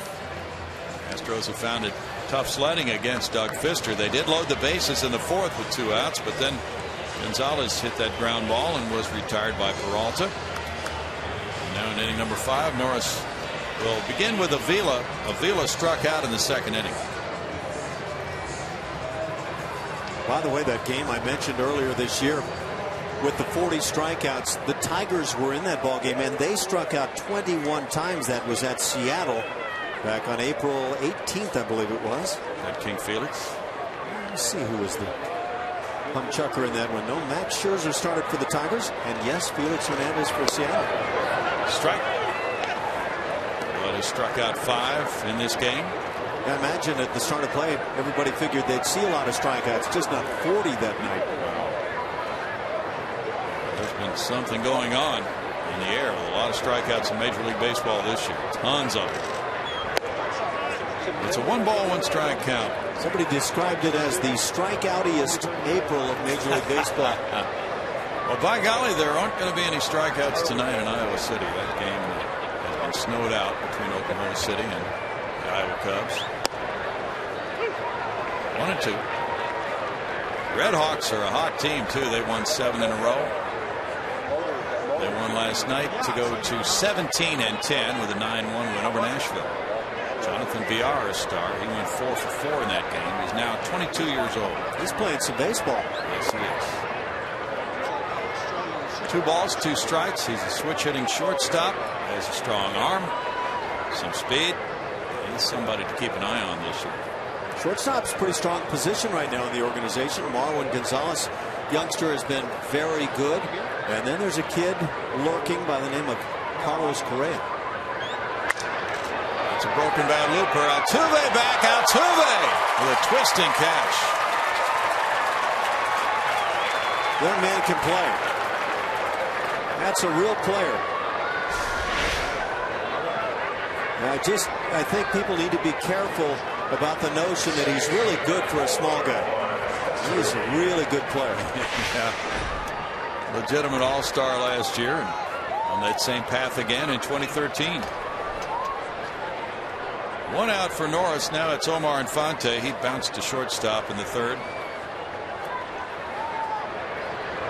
And Dominguez was interesting to watch. That's called a strike. He was called for swinging by Scott Berry. Quickly moved a step to his left, right as that pitch was about to be delivered by Bud Norris. I always want to be careful about that. Look, the infielders, the middle infielders will get the sign. Sometimes they will relay the signs one way or another to other infielders, maybe even outfielders. But when you start moving around, the other team will pick that up pretty quickly. And they'll be able to tell what pitch is coming based on seeing infielders moving. It's 2-1. Want those movements to be extremely subtle, maybe in the form of a movement as the pitch is already released. Now twice on this hitter he's moved to his left right before the pitch. Now he's backed up. Again he moves to his left as the pitch is thrown. Foul back, 2-2. Matt is leading all third basemen in the majors in total chances with 95. Eduardo Perez, the bench coach, positions the Astros defensively. And he was saying tonight before the game that, of course, Matt has had a tremendous first part of the year with the glove. And another thing the Astros have been doing is positioning their players in very favorable spots so they can get to a lot of balls. You see him moving around again. Soft fly ball. Here's Grossman in center, and it's a hit in front of him. Infante is on with 1 out. Fans tune in tonight at midnight for Sportsnet Central. Our newsroom is standing by with all the latest Rockets playoff coverage, clubhouse reaction from the Astros, and much more. Don't miss Sportsnet Central, presented by TXU Energy. Andy Dirks is the batter, and he hit a fly ball to left and a line drive to right. Yes, Eduardo makes up those positions for the fielders, moves them around from hitter to hitter, and sometimes count to count after a pitch is thrown, and the count is deemed either favorable for the hitter or unfavorable. They might move a little bit.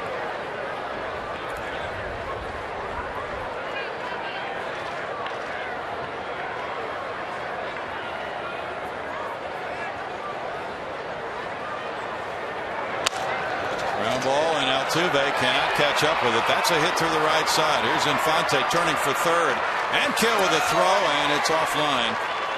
It's 1st and 3rd on the single by Dirks. Yankees cuts loose, probably close to 100-mile-an-hour shot again from right field. What he does extremely well with that is he gets it down so that Andy Dirks, the man at first base, can't take off running towards second, down where it can be cut. Torrey Hunter will bat with runners at 1st and 3rd and 1 out. And Enkill on that throw last night that we saw earlier to home plate just kept it so low. It looked like a laser shot. Doesn't have the quickest release of an outfielder I've seen, but his arm strength might be right there with the best I've seen. Jose Bautista with Toronto throws extremely well.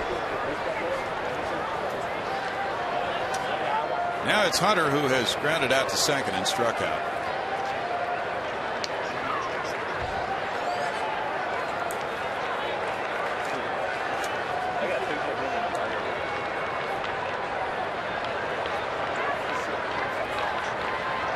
Showing bunt. That's ball 1 to Hunter. That'll lock you up down at third base. Omar Infante, that runner at third, and if nothing's on, if there's no safety squeeze, and I can't imagine a safety squeeze with Torrey Hunter, it'll put you in fits down there as a base runner. Throw goes over, it hits the runner. Now Carlos Pena finds it. Seen some pitchers fortunate recently. The balls have hit the runners instead of just simply going on down that right field side. True, we saw one last night.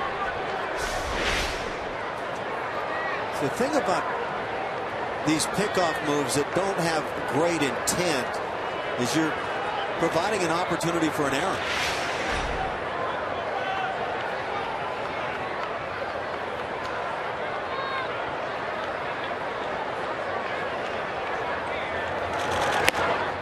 Hunter takes that one for ball 2. 2 balls, no strikes. Asher Wojciechowski made his first start last night for Oklahoma City. Went 4 innings, gave up 1 run. He's drawing some rave reviews from some of the scouts who have seen him, Ash. One of the pitchers that the Astros hope to have coming through the pipe very soon. 2 balls and a strike as Torrey Hunter waves it down.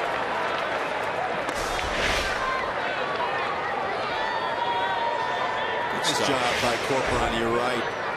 He kept that glove down well. Body in position to let the chest protector do the work.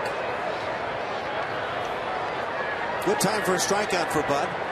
Whereas it's also a better time for the ground ball for the double play.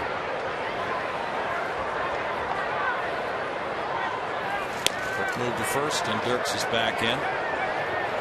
Detroit has not attempted many steals, just 12. Tigers didn't do much running last year either.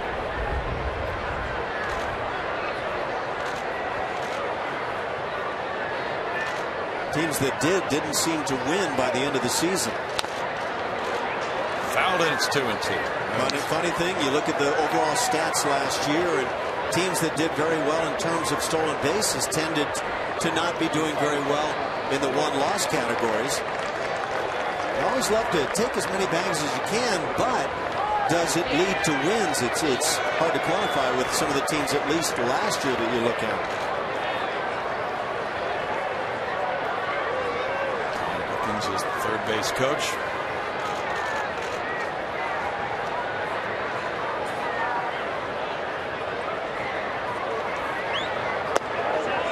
Just off the plate. It's 3-2 now to Torrey Hunter. Well spotted. I would imagine Andy Dirks is going to try to be on the move here.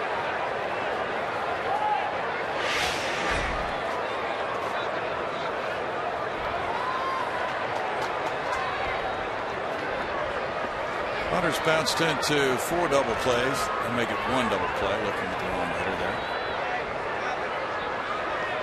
And a turn back toward first. The Astros lead the majors in turning double plays with 39. Bud would love to add to that total right here. Grossman's over in right center on Torrey Hunter. They're going. Swing and a miss. The throw. Gonzalez with a tag. Safe. Stolen base by Dirks. That's number 3 of the year for him. And the strikeout of Hunter was out number 2. We saw earlier in the game that tag coming down on the upper body on the slide. Now it's the dive as the tag is on the legs. And we'll see how close. I think he beats this one.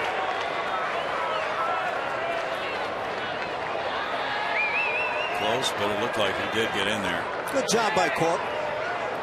Ball's tailing a bit tonight.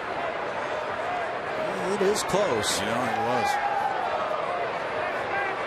He just got in. Here's the dilemma here, if you will. Cabrera, the batter, first base open, 2 outs, but fielder on deck. Cabrera doubled to the right field corner, off the wall.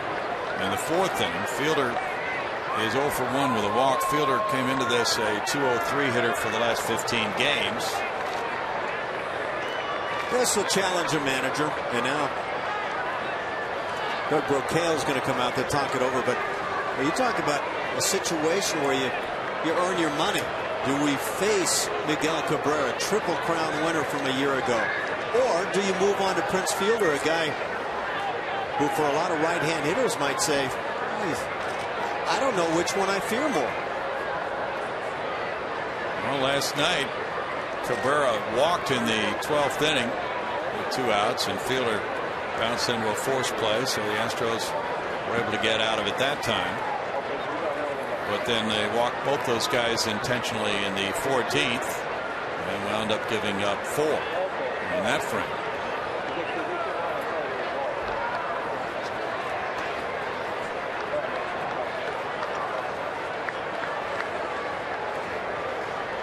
Cabrera has walked 15 times this year. Same number of times he has struck out.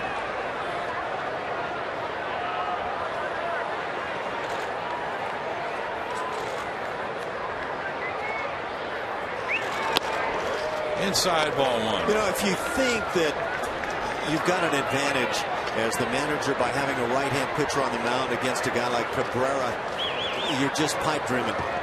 He's crushing right-handers to the tune of 376, lefties 360. Bottom line, it just doesn't matter. He'll hit a baseball, and he doesn't care who throws it.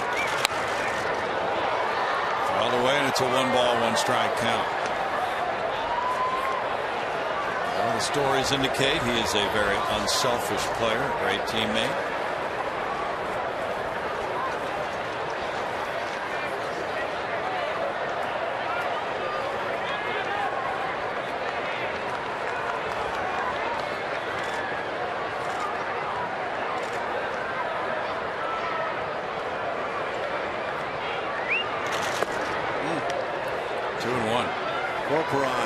Earning his money right there. That's not a pitch where you can block it. The fastball, you're always just reactionary from behind the plate, and then you start finding it well off the corners, and again, just a reaction play.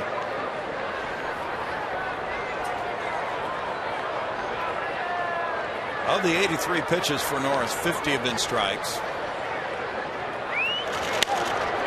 Jammed him, popped it up. Pena calling. And Norris gets a big out in this game. It's no runs, 2 hits, and 2 men left in the Tiger 5th. Detroit leads 2-0.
Doug Fister has been holding up his end of the bargain so far.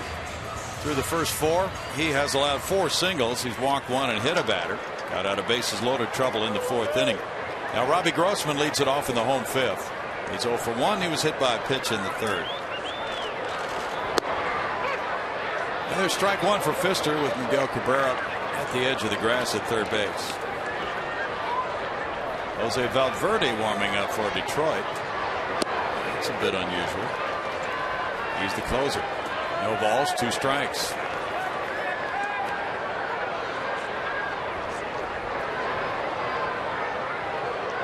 Doesn't have his cap on. Struck him out looking. Number 4. Do human water features wear caps? Let's find out more with Julia on the field. Julia. Guys, you know what's great is that we're home for a while. The Astros are happy about it. They continue their series against the Tigers through Sunday. And next week, the divisional rivals, Los Angeles Angels of Anaheim and the Texas Rangers come to town. Don't miss your chance to see the Astros face off against Pujols, Berkman, and Rookie of the Year Mike Trout. Call 1-877-9-ASTROS or visit Astros.com to get your tickets. Thanks, Julia. Jose Altuve is 2 for 2, 2 singles. They strike 1. Paredes had 3 hits last night for Oklahoma City. He has 38 hits to lead that club. Altuve leads the Astros with 41. 1 ball, 1 strike. Max Stassi returned from his injury. The bunt goes foul. 1-2. He's the young catcher who came in the Oakland A's trade, the Jed Lowry deal. He had some surgery in spring training. Well, last night for Corpus Christi, he blasted a 2-run homer in his first at bat for the Hooks after being called up from extended spring training. J.D. Martinez had a hit, a double, and drove in a run. He's on a rehab assignment. It's 2-2. Not sure how long J.D. will be there. He's had about 3 or 4 games, I believe, on that rehab assignment so far.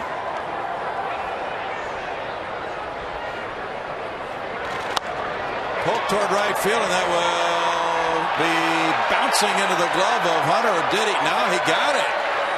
He made that catch. Torrey Hunter closed on that ball quickly and stuck his glove underneath the ball to Rob Altuve.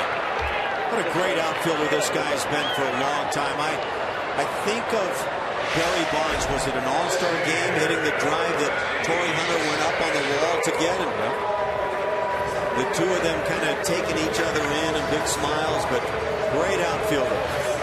Like he was holding his lower back there on that shot. He reached back there and grabbed his lower back on the right side. Jason Castro is struck out and fly to left. Strike 1. Yeah, that gives the Tigers tremendous outfield defense in right with Hunter.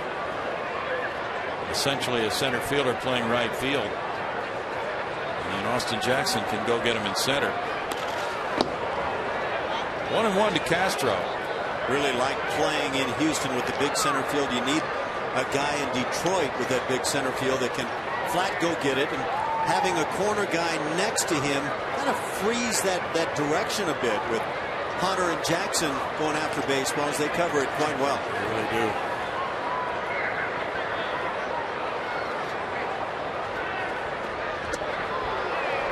It's 1-2 to Jason Castro.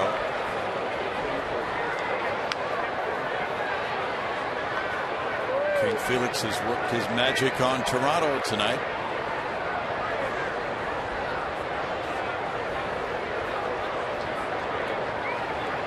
Four nothing win for the Mariners. Fly ball left. Backing on it, Dirks. Dirks up against the wall, and Dirks comes away with it. So the outfielders on both corners make plays here in the 5th inning, and that keeps the Astros off the board. Keeps the Tigers in the lead 2-0.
Tigers still on top 2-0. It's time for our AT&T tweet of the game. It's a tweet from Baseball America. Comes from a list of the hottest prospects last week.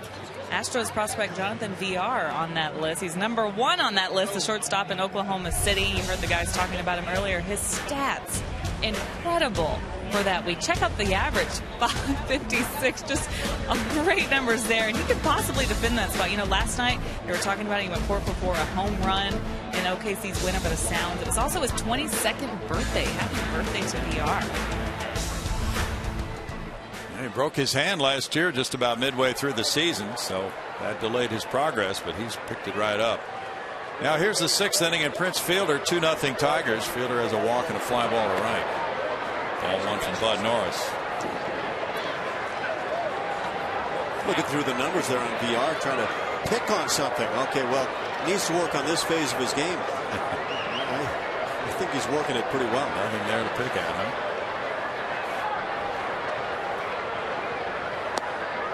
Fielder takes a look at that one as well, and the count runs to 2-0. Felix Hernandez went the first 8 innings of that 4-0 shutout for the Mariners in Toronto. Threw 5 hit ball at the Blue Jays. Now 3 balls, no strikes for Bud Norris, who's walked 1 in this game. You know, right-hand pitchers have actually had way better success by about 100 points against the left-hand hitting Prince Fielder than the left-hand pitchers. He is locked in when he sees lefties. Fielder takes a 4-pitch walk to lead off the inning. That's what he did in the 2nd inning. Victor Martinez will be next. He hit the fly ball deep to Grossman in center in the 2nd and singled in a run in the 4th to right field. Ricky Romero started tonight for the Blue Jays. He's been in the minor leagues. They've had an injury in the rotation, and he's now back. Up the loser tonight. Gave up a 2-run homer to Kyle Seager. He's a legitimate all-star 2 seasons back. Yeah. Front-line pitcher, and it unraveled like you maybe have never seen last year.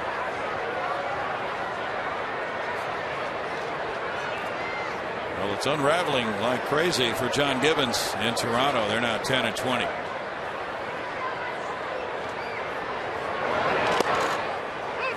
Strike. 88 pitches for Bud Norris. 51 have been strikes.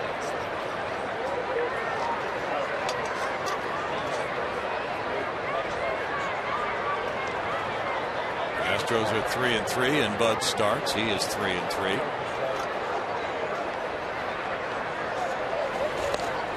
In the dirt, blocked by Corcoran. It's a 1-ball-1-strike count. How do you like being Ricky Romero? You get called back up, you get a shot to pitch again, and you're squaring up against Felix Hernandez. Thanks. Yeah, that's pretty work. And that glove stays down and doesn't try to catch the baseball. Although he did bring it up a bit. Very nice work with the chest protector. Felix Hernandez's ERA is at 1.60 right now. He's 4-2.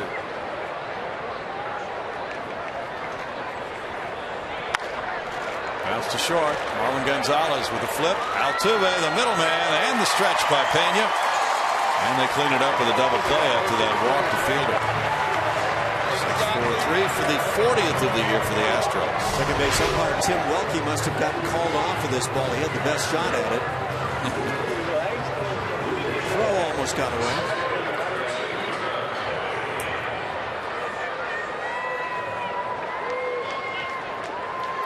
Yeah. You get some of those easy double plays. You better be careful about that casual throw. Right. Don Kelly is 0 for 2, but he scored a run after stealing a base. Soft pop. Dominguez over. Dominguez with a running catch. That's a quick 6th for Bud. It's only an 8-pitch inning, and it's 2-0 Detroit.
And the Astros, who have hit .227 as a team at home in 13 games this season, again struggling tonight. But this Tiger pitching staff has been difficult for a lot of teams this year.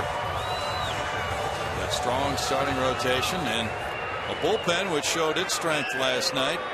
Jose Ortega, 2 hitless innings. Joaquin Benoit, 2 hitless. Downs and Kekkonen also worked scoreless baseball. Carlos Pena leads it off for Houston. He's grounded out and he struck out looking. Astros have not scored since Pena's home run in the 4th inning last night. He bunts, and that'll be an easy bunt single for him. And he takes the turn as Cabrera gets to it. That's a 6-game hitting streak now for Pena, and a pretty smart way to get things going in the 6th. And all I can say is why not? Just keep repeating it. If the defense is going to give it to you, why not take it? Especially when you're starting an inning. And if he bunted this ball even more sharply, he had a legit chance at a double. Good point. Third baseman cannot tarry in going over to pick that ball up. He was aggressively turning first in case he had that opportunity. Carlos Corcoran is 0 for 2. Spun down, flied out. That's strike 1. And that's the key, what you said, is leading off an inning. The Astros leading base runners. They have one now in Pena.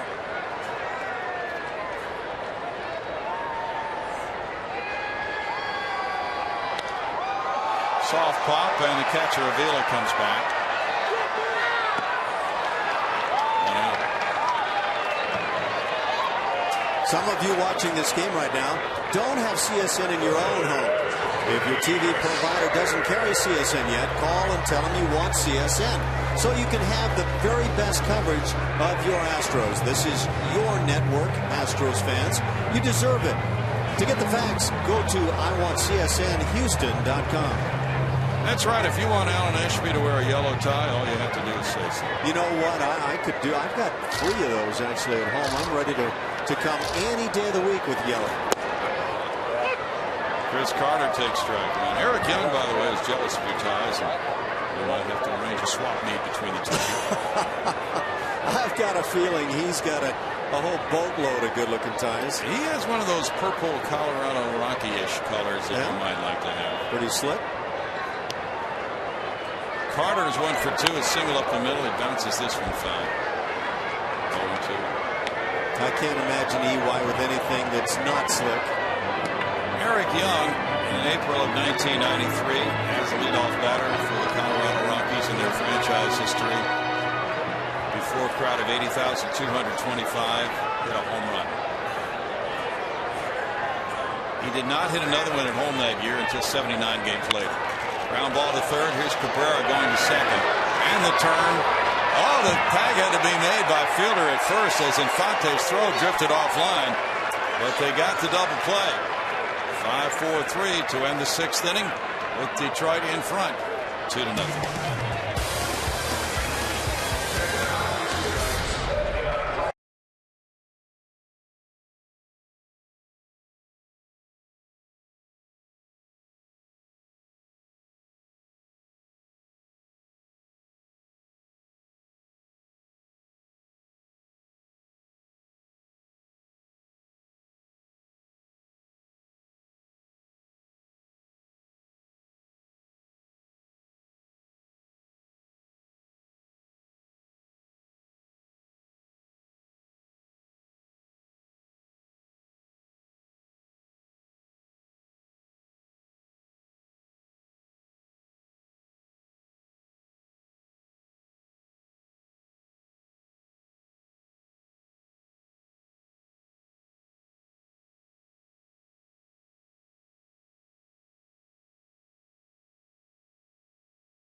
trailing the Tigers 2-0. Celebrate Mother's Day with Pink in the Park at Minute Maid Park next weekend as the Astros face the Texas Rangers. 10,000 fans will receive a pink giveaway each night, courtesy of the Methodist Cancer Center. Call 1-877-9-ASTROS or visit astros.com to get your tickets now. Texas Rangers is hard to say, guys. Yeah, it is, and I do like those pink caps, though, Julia. Do you think you might pick up one of those? That was the selling point to my mother to get here. My mom's coming to those games. Oh, is that why you took this job? So your mother could get a pink cap? That's it. Wow. No, she's excited about that. Well, maybe we can meet her. That'd be fun. I'll bring her up.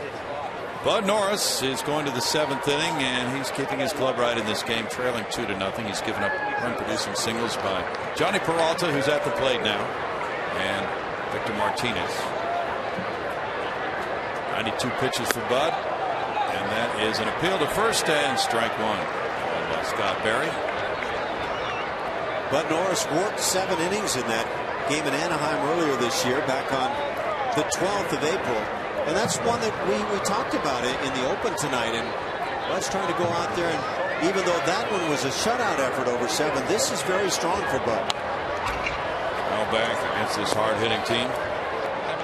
No balls, 2 strikes. A.J. Burnett and the Pirates beat the Nationals in Pittsburgh 3-1. Burnett goes to 3-2, beating Ross Detweiler. Jason Grilli got his 12th save. Pirates have a better record than the Nationals. 1-2. Pirates are 17-12. The Nationals are 15-15. Clint Hurdle for Manager of the Year. He's had some good first halves before. Yes, he has. Last year, in fact, the last 2 years. Foul back. Jose Cisnero and Travis are warming up in the bullpen. 1 ball, 2 strikes. Travis Blackley. In fact, I thought each of the last 2 years the Pirates had guaranteed snapping their losing streak through the years. What is it now, 20? 19 or 20? Yeah. 92 was the last winning season they had. Either way, and it just caved in on the Pirates' second half.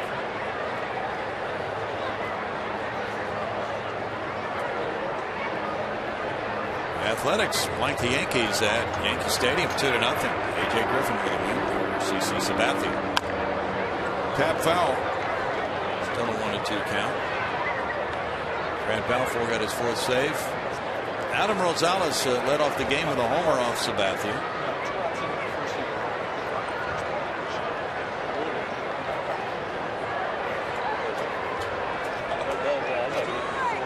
Yankees picked up a 3rd baseman, Chris Nelson from Colorado.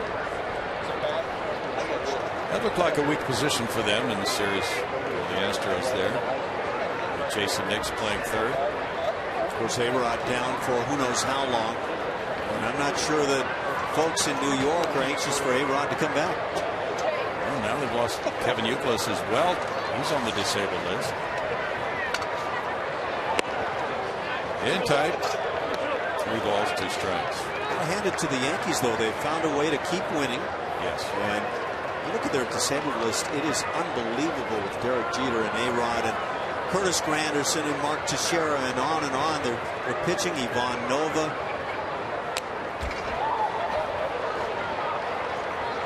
Michael Pineda, who a couple of years ago was one of the sensations of baseball. 16719, 16,719. He paid attendance tonight.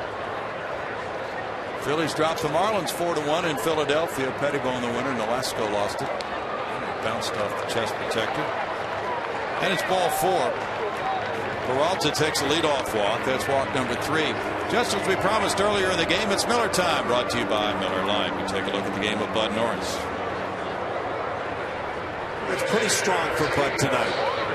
Slider's been effective. He's changed speeds. He's had the fastball up at times, but he's been able to keep the hitters off balance. And now, as he's gotten deeper in the ballgame, more and more pitches down. The slider has been almost unhittable at times. Alex Avila has struck out, and he hit a little pop-up caught by Altuve in shallow right field. ball one. Infante on deck. 102 pitches now for Bud Norris. You wonder, is that pitch count getting to him as he walks the first man and falls behind here in the 7th? Bud threw 108 pitches last time out in Boston. Threw 122 in his second start of the year here against Oakland. I think clearly if you're going to praise, and I think rightly so, Jordan Lyles last night for his 5-inning outing, this one by Bud Norris even better. Of course, he's the ace of the staff, but he's in this outing for certain pitching like an ace of a staff, needs some help from the offense. Right, and with the bullpen situation, it was important that Bud go deep into this game.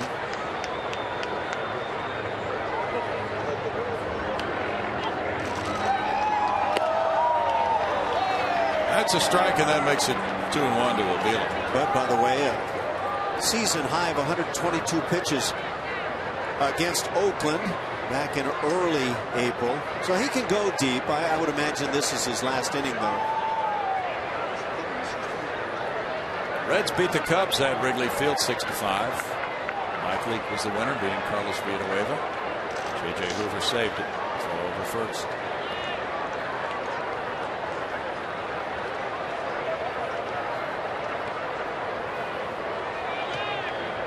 Dodgers and Giants warming up in San Francisco. Barry Zito will pitch for San Francisco.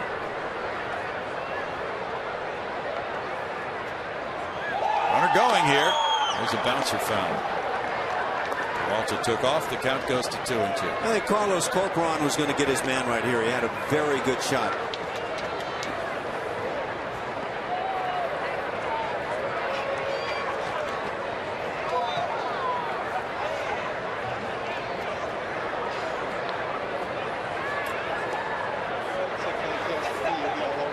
Jason Marquis of San Diego is about ready to pitch to the Arizona lineup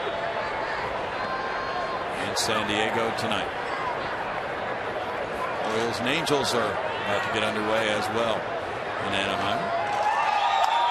Bouncer off the end of the bat. Here's Matt Dominguez moving far to his right with an excellent throw. Oh, that's a difficult play to get Avila one out.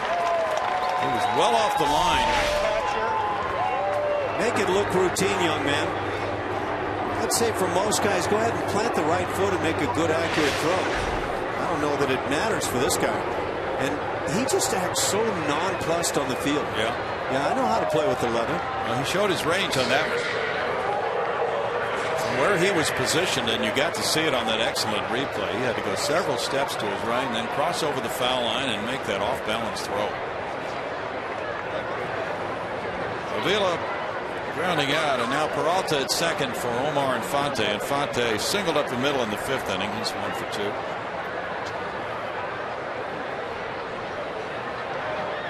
Rays lead the Rockies at Colorado. It's 4-3 in the top of the 5th.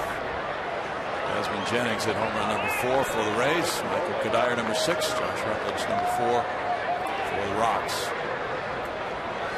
Rockies are 17-11.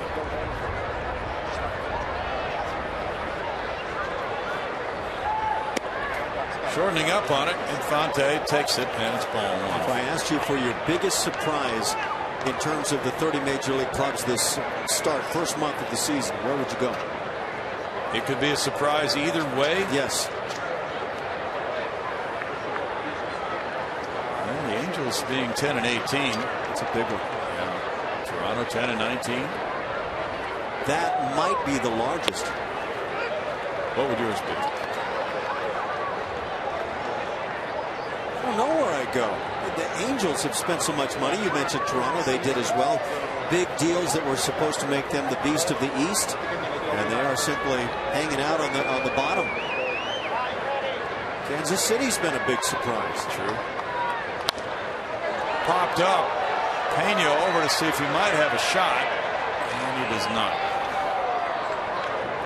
1 ball, 2 strikes. Pittsburgh Pirates, nice surprise. I don't think Colorado? the Rockies would have to, have to rank up there. That's why I brought it up when he mentioned Colorado and their winning record.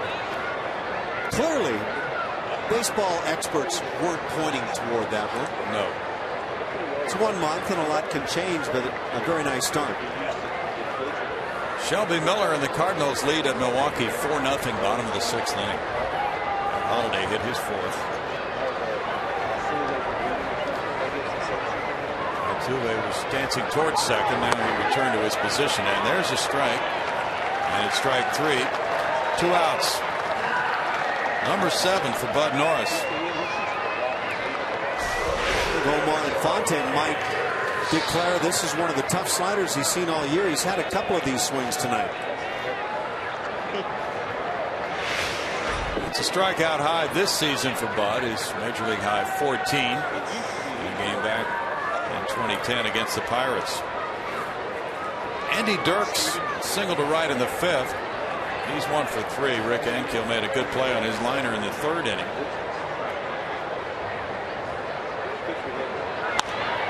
Ground ball to Altuve. Over to Pena. Norris has gone 7 tonight. He's allowed 5 hits and 2 runs, but Detroit leads it 2-0.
Side right now, but he had a smile for Bo Porter as they talked a moment ago. He's certainly done his job tonight, limiting the Tigers to those 5 hits and RBI singles in the 2nd and 4th by Peralta and Martinez. And now hopefully the Astros can shake up the bat rack here in the bottom of the 7th inning with their 7, 8, 9 hitters coming up. Dominguez, Ankiel, and Gonzalez. I guess it's a good thing when the skip rubs your head. Nice job, young man. A solid performance for Bud. But Fister's been better, and there's strike 1 to Dominguez, who's 1 for 2. It's good baseball being played here. These two teams. It's been solid pitching for 2 nights in a row. Good. No ball makes it no balls, 2 strikes for Fister. Fister has thrown only 86 pitches. When you get that good-looking pitching, the defense plays behind. It looks like real baseball, and kind of moving along very nicely. Last night had a chance to be a quick game. So they decided to go on throughout the night.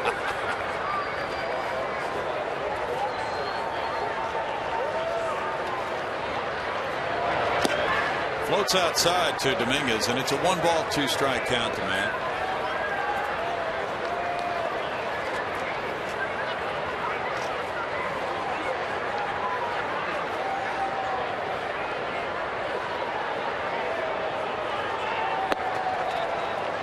Two and 2. Fister works with a nice quick pace.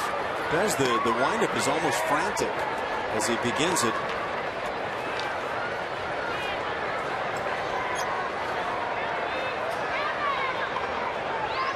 Right now. That one goes into the seats. Still 2 and 2.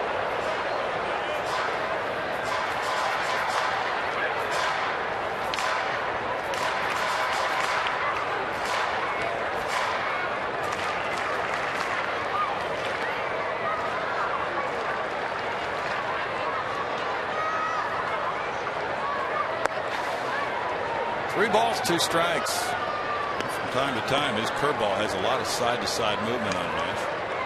Gets to yanking that pitch. Instead of driving the hand right at the plate, he just gets it angled on that glove side of his. But he's pitched quite effectively. Not just tonight.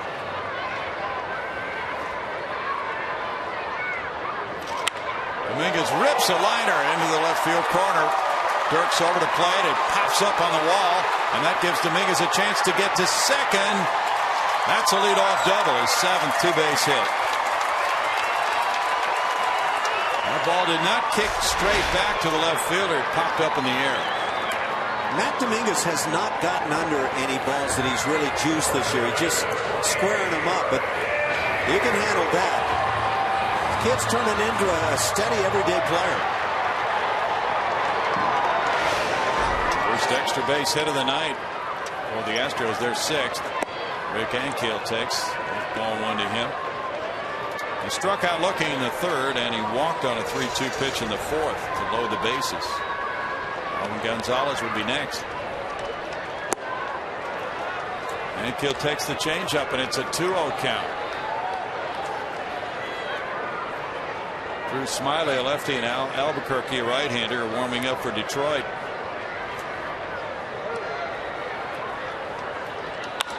Oh, line drive off the glove of Pfister, on through into center field, a stop sign at 3rd.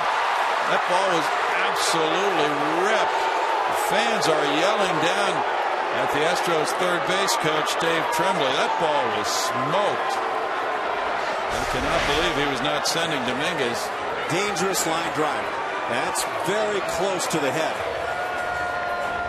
And as a base runner at second base, there has to be a momentary pause as the ball goes back toward the pitcher. And I think that's the reason that Dave Tremblay, with nobody out, has to say, look, shut it down here. We can't get thrown out. But where you wind up looking bad is when the throw comes back into one of the infielders in front of the bag at second. Right.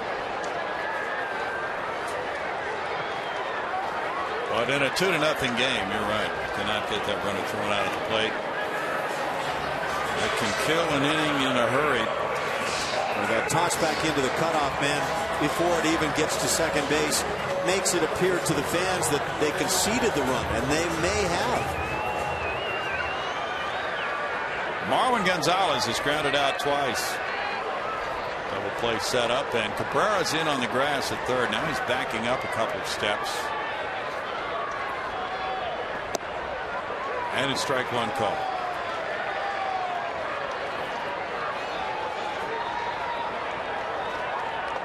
Well, the Tigers will take the double play and give up a run right here if they can get it.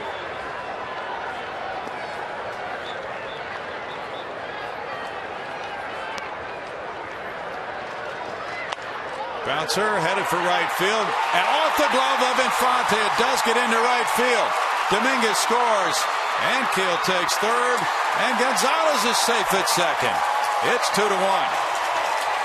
It looked as if Infante would be able to play that. As he reached down, he got a glove on it, but it continued on into right field. This ball should have been played, and I'm not sure why it evades Infante right there, but because it does, the Astros have put themselves in a great position to not only tie this ball game, but maybe get themselves in front. Marwin Gonzalez hustled into second. That could be a big play. It is an error on Infante, his 3rd. Yeah, I agree with that ruling. I thought that was more than reasonably efforted to get the play. Shot in left field by Grossman. Here's 1 run coming home to tie it at 2. Robbie Grossman gets his 2nd RBI, pouncing on that first pitch. That's a 5-game hitting streak now for Grossman, and it's a tie game. Well, you get a chance to just continue to play as the Astros center fielder if you swing the bat like this. Haven't seen a lot of that from Robbie Grossman, especially from the left side of the plate, but just keep it moving, guys. And now a 2-2 ball game, and the Astros have out-hit the Tigers 8-5. Jeff Jones, the pitching coach, comes out. 97 pitches have been thrown by Doug Pfister. And that line drive that low-bridged him, Rick Ankiel, was the very hard hit ball of the inning after Dominguez led off with a hard hit ball. Now Grossman with a sharp single. So 3 times the balls have been scorched off Pfister in this frame. Life suddenly looks a lot rosier for Bud Norris. Runners at first and third, nobody out for Bo Porter's club. Altuve, who has 2 hits and a line drive that was caught by stretching Torrey Hunter in right field, comes around for the 4th time. The 31 hitter, he has 14 runs batted in. He has hit well in these situations this year. Strike 1 for Pfister.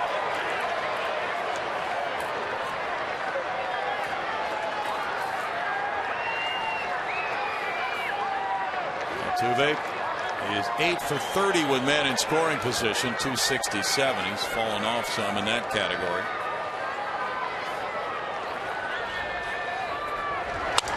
Up the middle, through Pfister's legs. It hits second base. The run scores. Everybody's safe, and the Astros lead it 3-2 on a crazy hit up the middle.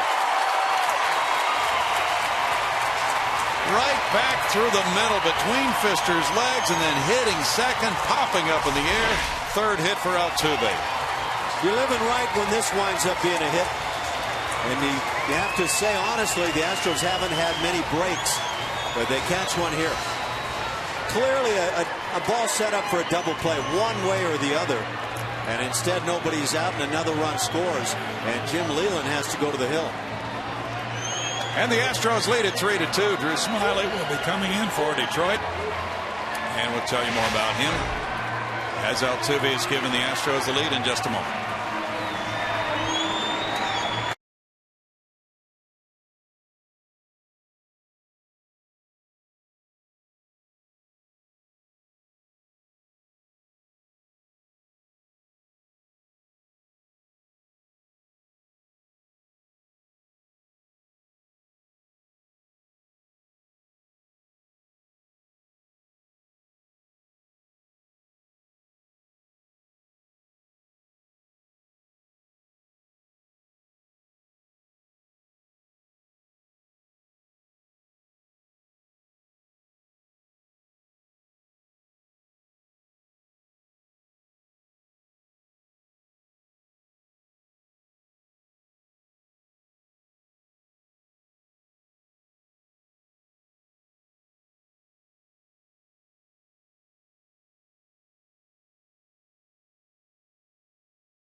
Runners at first and second with nobody out. As 5 in a row have reached here in the home 7th inning. Smiley's worked 18 innings. He's allowed 12 hits with a low ERA of 1.5.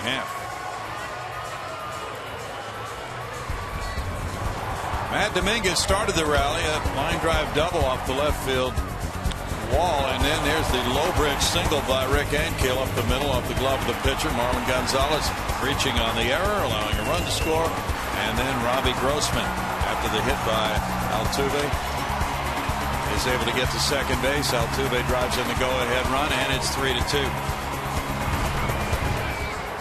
Rockets lead the Thunder 29-26, a few blocks away at Toyota Center in Game 6 of their series. And now it's Jason Castro against the lefty Smiley. Castro 0 for 3 tonight.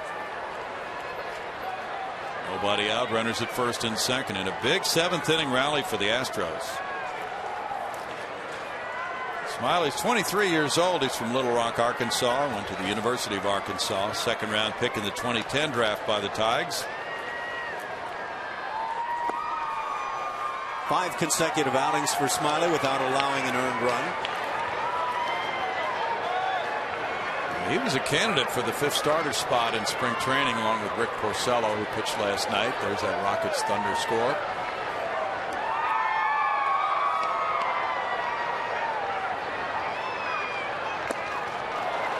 It's 1-1. The fans just received the announcement here at Minute Maid Park that there had been some weather concerns being checked out about fireworks after the game, but those have now been checked out and no problems. So there will be fireworks after this game. So a big cheer went up on that one right after the go-ahead run score. Nice for the fireworks here in the 7th. It's upstairs from Smiley. It's a 2-ball, 1-strike count. Smiley worked in 18 games as a starter last year. 5 times as a reliever for Detroit. He struck out 94 and 99 innings.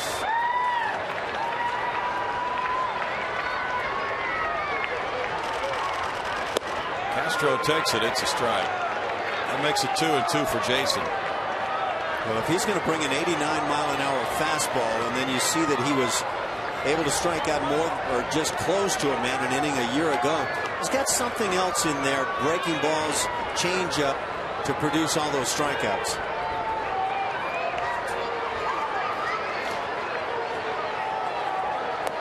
Castro looks at ball 3. Now full count with runners at first and second and nobody out. Grossman and Altuve.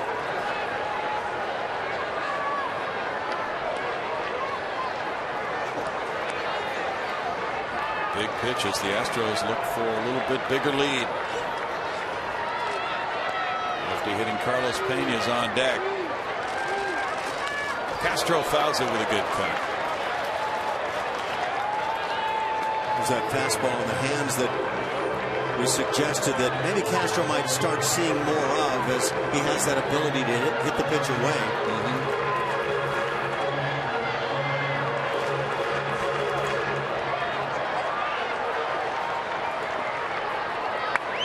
Jason's 9-game hitting streak coming into this game, his career high. He'd love to extend it right now. 0 for 3 so far tonight.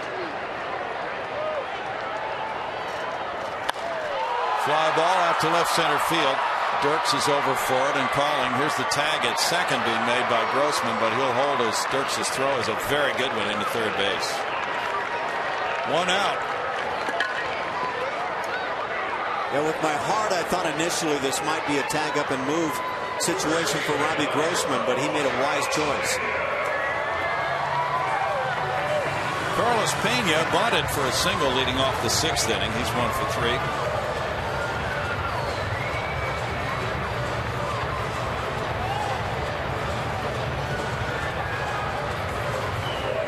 Smiley worked 4 perfect innings to get his first career save. That was against the Yankees on the 5th of April.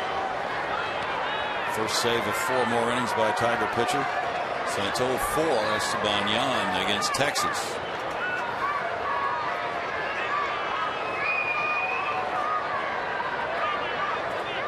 Peralta darts to second. Now the runners take off, but time had been called. Well, there was a lot set to go right there before the timeout. Interesting that Carlos Pena was the one that called the timeout. Yeah.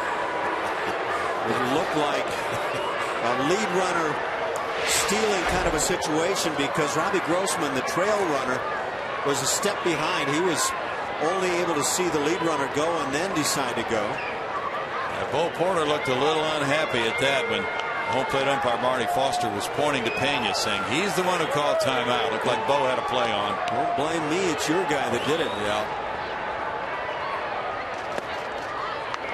That's ball 1. You wonder, was there a sign on? Was it a green light? Did Carlos Pena miss a sign? Dave Tremblay knows. He is the shadow.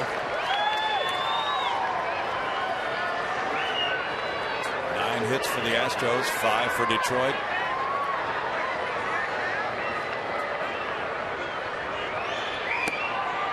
Pena looks at it, and it's 2 balls, no strikes. Tiger pitchers have fanned 4 Astros tonight. Detroit has a string of 7 consecutive 10 strikeout or more games.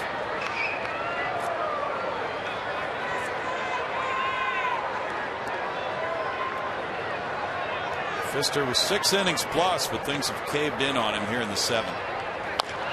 Bouncer on 1 hop. Fielder will take it to first as the runners move up, and that's big. 2 outs. Fielder took a look, but had to grab that easy out at first base with Grossman sliding into third and Altuve moving into second. Well, I would say that's not your most aggressive defensive first baseman you'll ever see. Got the sure out, no question about it, but a lot of guys would take that shot to get the out at second base. Now a base hit can provide a couple more runs. That could be important. The 8th Astro to bat in the inning, Carlos Corcoran, is 0 for 3. Chris Carter on deck. Altuve has a big lead off second. It's ball 1 to Carlos. Tiger bullpen has a 4.19 ERA, and a couple of key members on the disabled list right now. Former Astro Octavio Dotel and lefty Phil Koch. It's 2 balls, no strikes. Corcoran had his big game batting right-handed against Andy Pettit Monday in New York.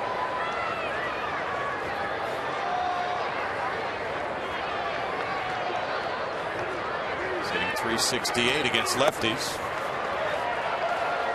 Now it's 3 balls, no strikes to Carlos. What do? You green light him here? I think you might. I could certainly see that happening.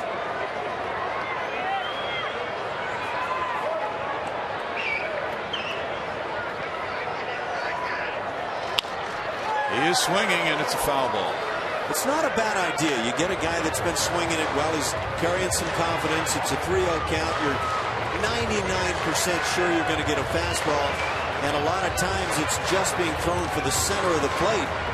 So kind of a batting practice situation. You know, you bring up an interesting point, and the Astros personnel talk about this all the time, getting confidence for the young players, putting them into the right situations to succeed.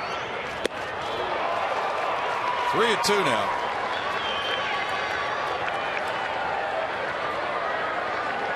Can you gain confidence when your ball club is losing a lot? I guess individually guys can. Right. And typically young players are just trying to work on their game, establish themselves at first. Wow, what a comeback from 3-0 to a strikeout for Smiley to end the Astros 7th, a big 3-run 7th in which they had 4 hits, and they lead it 3-2.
Fans, make sure not to miss Game 3 of this 4-game set with the Tigers. Coverage begins tomorrow at 5:30 p.m. with the Astros pregame live. That's followed by the game at 7 right here on Comcast Sportsnet. Pitching matchup for that game tomorrow night will be coming your way courtesy of Chevron. Care for your car. It's Max Scherzer, that hard-throwing right-hander with a 3-0 record, a 4.02 ERA. And you see 46 strikeouts and 7 walks. And Lucas Harrell, he's 3-2 with a 3.60 ERA, 3-game winning streak for Lucas. And he has 24 strikeouts and 16 walks and a number of double play balls. Hector Ambrose comes in with a 3-2 lead. He's been an often used right-handed setup man for the Astros and pitched last night 2/3 of an inning, throwing 8 pitches. Pitched also the night before against the Yankees, 1 hitless inning in that. So for the 3rd straight game, it's Hector Ambrose. Tonight is game 30 for the Astros. It's game 15 pitched in now for Ambrose. That's a wicked pace. Torrey Hunter looks at ball 1. He's 0 for 3. Bud Norris threw 111 pitches, 66 were strikes. In 7 innings, he allowed the Tigers 5 hits, 2 runs, walking 3, fanning 7. Ambrose 0-1 with a 480. Little chopper back to him. He gets Hunter on a low throw, 1 out. Yeah, get that first man. It's a big key in any inning, and especially when that first man is Torrey Hunter. Now Cabrera's 1 for 3, a double to right in the 4th inning off the wall. And he came around to score on the Martinez hit.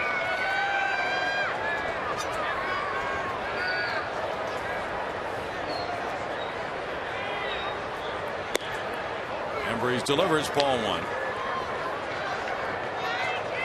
Hector got his 4th hold of the season last night. He was working with a 1-run lead.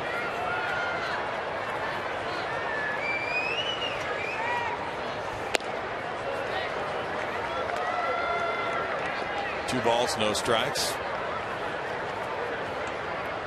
Hector came in the 8th inning of last night's game.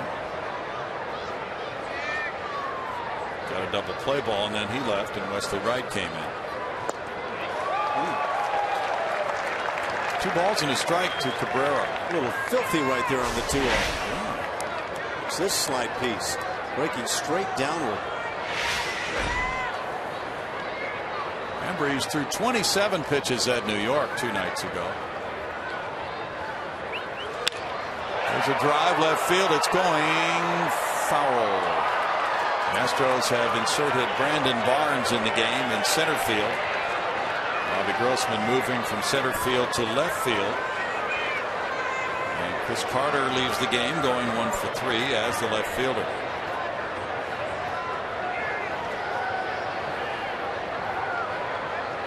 Barnes is over in right center where Cabrera can drive the ball.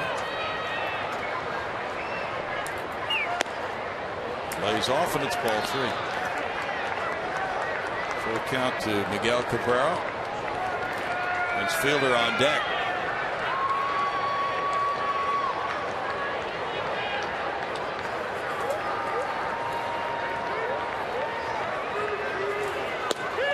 That's strike 3, 2 outs. Cabrera caught looking. You won't find that a lot. Miguel Cabrera going frozen like that, and a good breaking ball again by Ambrose. Yeah, that slider's breaking just straight downward. Not much, if any, sideward movement to it. That is dazzling, and he comes out of the game now with lefty hitting fielder coming up next. Wesley Wright is not available tonight. And it's going to be Travis Blackley. Time ago. 3-2 Houston, back after this. This is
They led last night 3-2 going to the 8th inning.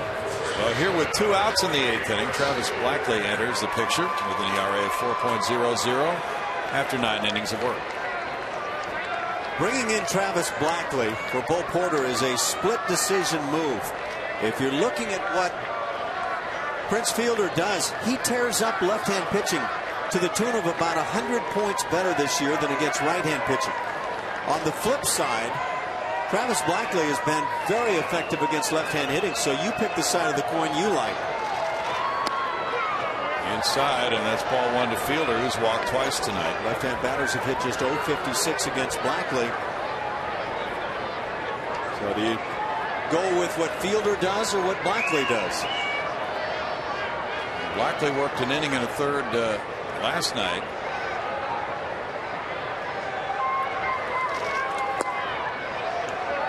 It's 2 balls, no strikes.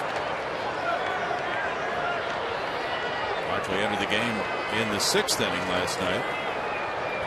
Did not face Fielder. He retired 4 in a row, 2 via strikeouts. And he threw 13 pitches in the game. That's ball 3. It's 3 balls, no strikes. Blackley has 4 straight scoreless outings.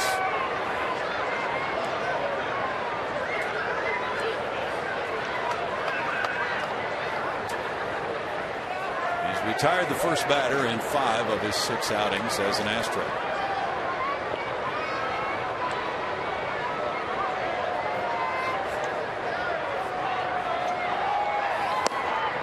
Strike 1 to Fielder. Switch hitting Victor Martinez on deck.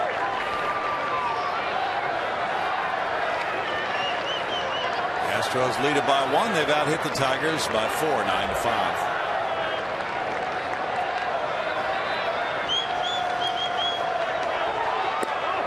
1 pitch is there for strike 2. I think Prince just got the pitch he would love to have back. Fastball up, a lot of plate. Pretty good pitch to hit.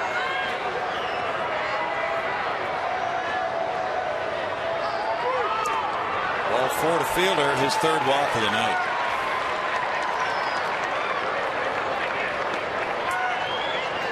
Australian-born Travis Blackley, 30 years old, now moves along to face Victor Martinez. Jose Veras is warming up, the Astros closer. Martinez singled in run number 2 for Detroit with a hit to right field in the 4th inning. He's 1 for 3.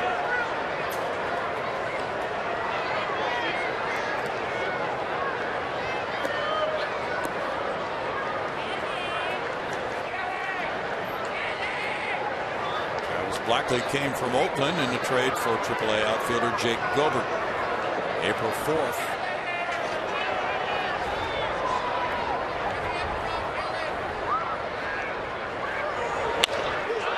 Yanked foul. When you carry this matchup situation past Prince Fielder, Victor Martinez has been marginally better against left-hand pitching this year than against righties.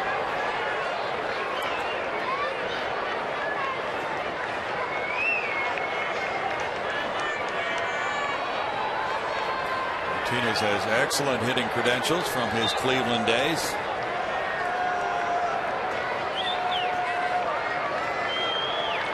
Don Kelly's on deck. Ground ball, and Marwin Gonzalez to his left makes the flip to Altuve for the force on Fielder. No runs, no hits, and a man left in the top of the 8th inning. Houston leads Detroit 3-2.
Comcast Sportsnet is brought to you by Southwest Airlines. Find our fares online only at southwest.com.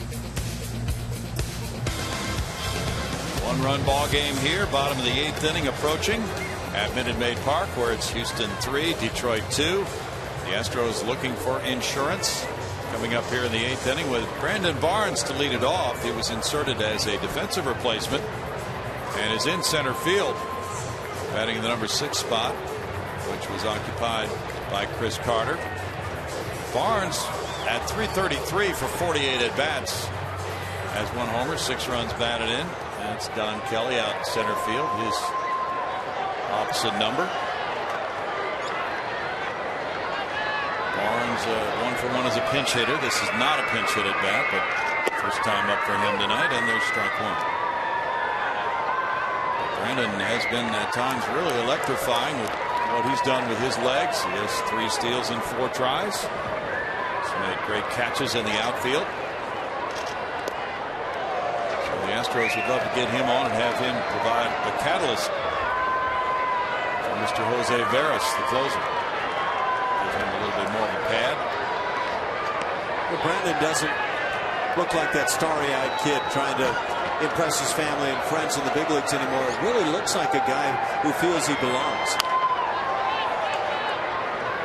It's foul, and it's 1-2. Well, he showed that in the game against the Yankees Wednesday night. He did.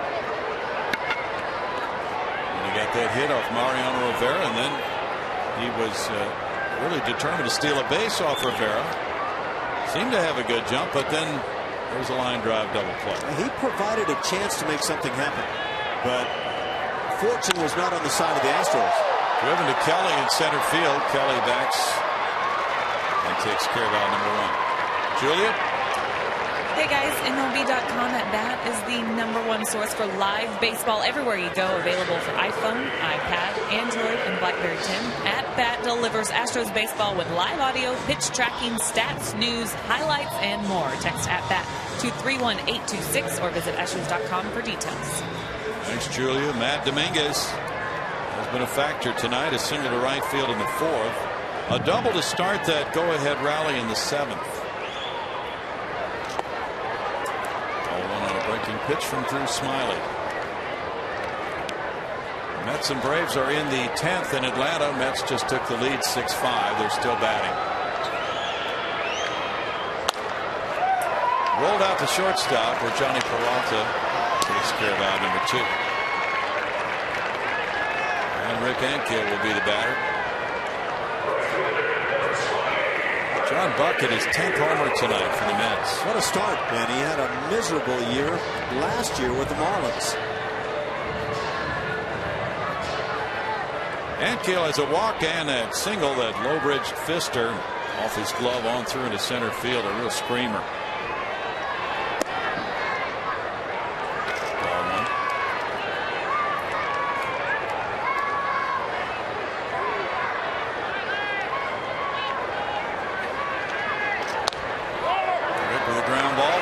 By fielder for out number 3. We move to the 9th inning, and the Astros are up 3-2.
And Jose Veras is in the game. Try to close it out for the Astros here with Kelly, Peralta, and Avila due up. Jose Veras 0-1. His ERA is 4.09 in 11 innings. He's allowed 11 hits, walking 3, fanning 14. And Veras has taken over as the closer this season after being primarily a setup man earlier in his career. He has 2 saves in 3 opportunities this year. And he's looked sharp of late. And Astros would love to see a nice quick 1-2-3 inning. Get ahead and get that first man. Well, he did a job last night for an inning and a third, allowing no hits, no runs with no walks, and struck out 4, throwing 19 pitches in the game. Jose's 32 years old, from the Dominican Republic. He is 6'5". Last year pitched 72 times for Milwaukee, had 1 save and 2 save opportunities. And now trying to nail this one down for Bud Norris, who could be a winner for the 4th time. 5 straight outings without allowing a run for Veras, so he's on a nice run.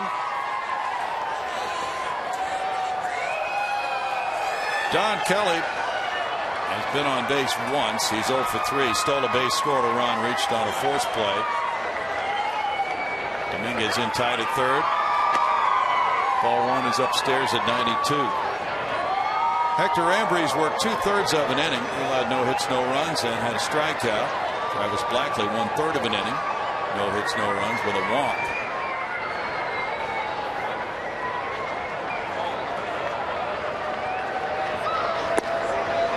Yeah, it's up and it's ball 2. Veras striking at all 4 men he faced last night. Has not allowed a run now in any of his last 6 appearances, covering 6 1/3 innings.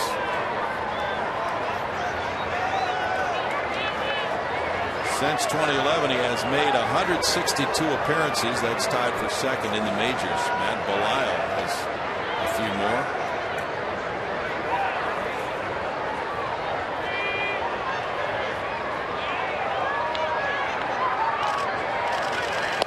Kelly looks at it. It's a strike.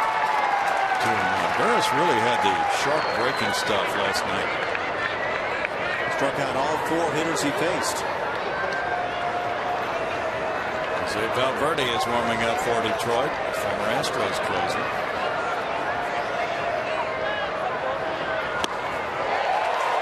It's 2-2 as he rips it by Kelly upstairs.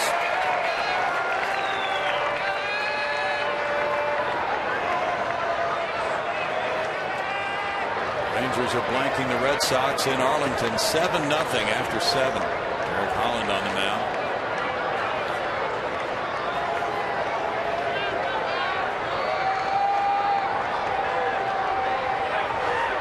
Kelly dances out of the way of it. It's a full count to Don Kelly.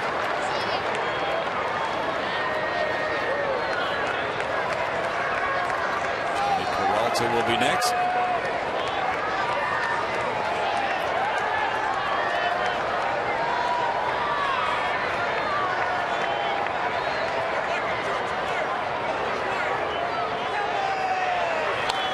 Foul back on the heater. Peña's guarding the line at first.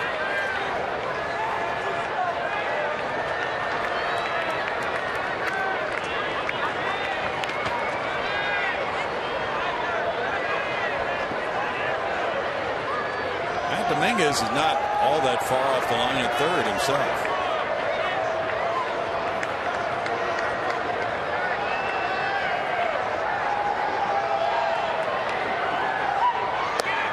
Breaking ball, ball 4.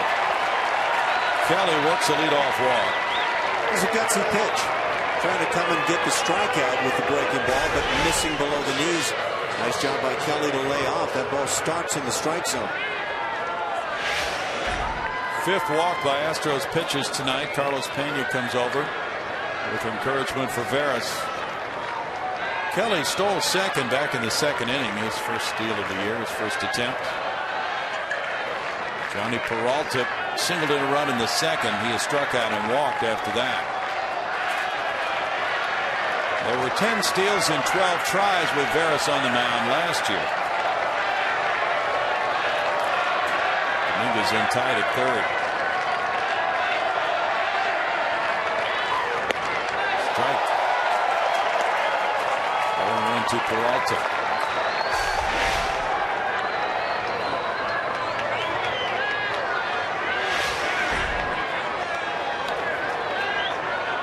Kelly has 9 stolen bases in 10 tries in his major league career.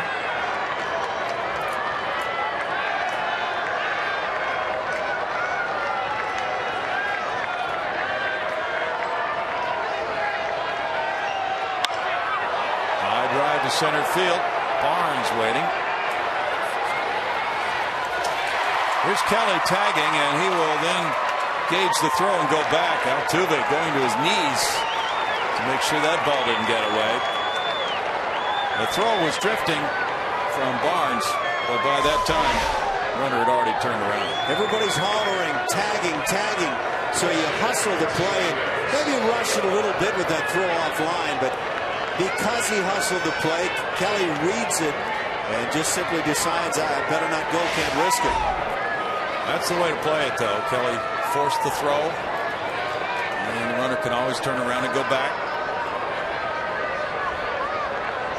Alex Avila's the batter. He's 0 for 3. Altuve robbed him in the 5th on a looping bump back liner toward right field, and then Matt Dominguez made an outstanding play on his roller near the third base line in the 7th.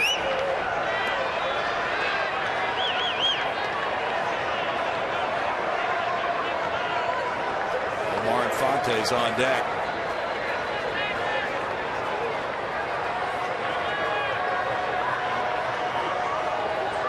Steps back, looks over at first.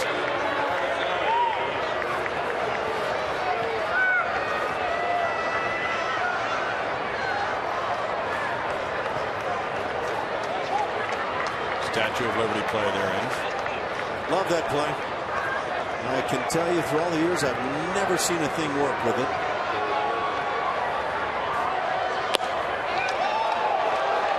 Avila takes and it's ball 1.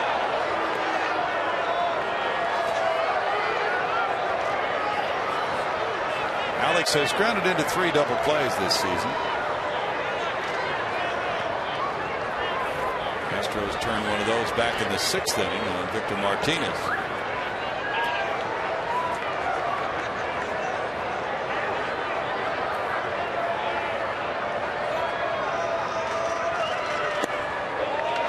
It's ball 2. Even though the Astros went through that period in which they really couldn't get Jose Veras a save situation, they were giving him regular work to make sure he didn't get rusty. He didn't get his first save until April 19th here against Cleveland. That was in a 3-2 win.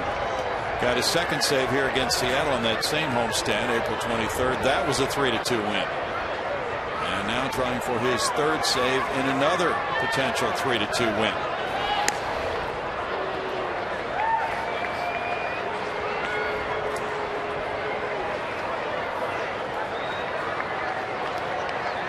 The count on Avila, and Kelly has attracted some attention there at first base.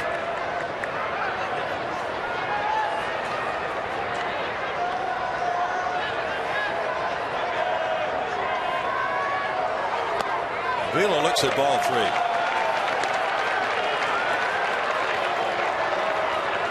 Now Pena runs over again.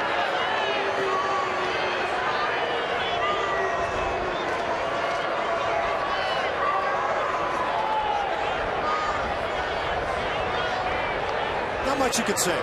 He knows he needs to throw strikes, and he knows it's the 9th inning where life can be difficult on anybody who runs out there to the hill.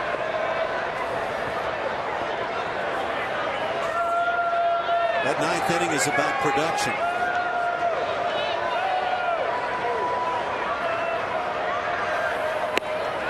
Strike. Avila was ready to discard the bat. It's 3-1.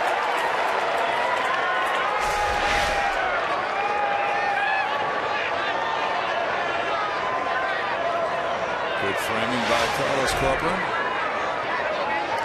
Does a nice job sitting down. He stays down very well like that. Sometimes he spreads out and has a tendency of having the body a bit high. That's nice when he sits like this. High to right center field. A long run here. Barnes still churning all the way back. Barnes at the wall, and that one gets out. A two-run homer by Avila, and Detroit has the lead, 4-3.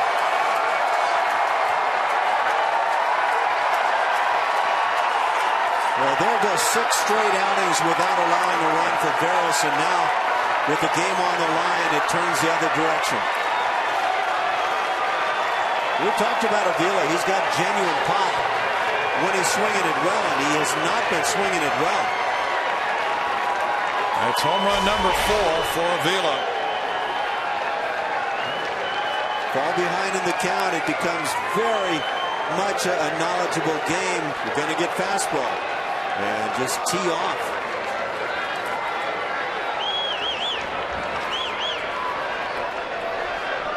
Into the patio, and Alex Avila now has 4 homers and 5 runs batted in this season. 2-run shot to give the Tigers a 4-3 lead. That takes a win away from Bud Norris. And the Astros will have Gonzalez, Grossman, and Altuve due up in the bottom of the 9th. Breaking pitch to Infante, ball 1. But first, 2 more outs remain in the top of the 9th.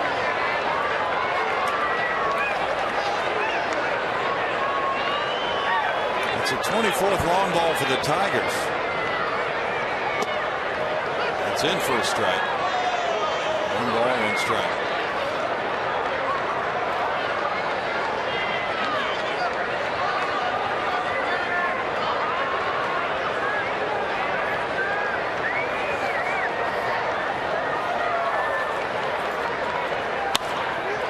Fly ball hits for right center field, charging Rick Ankiel. 2 outs. The Astros have a record of 8-1 when they lead after 8 innings this year.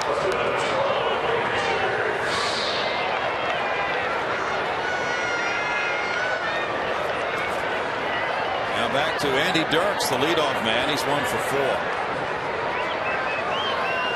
They trailed 2-0 after 6 1/2. They haven't won a game yet this season when they trailed after 6 innings, 0-19.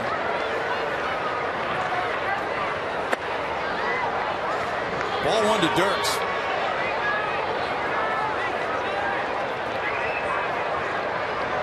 And Papa Grande, Jose Valverde, will now get an opportunity here in the bottom of the 9th, it appears.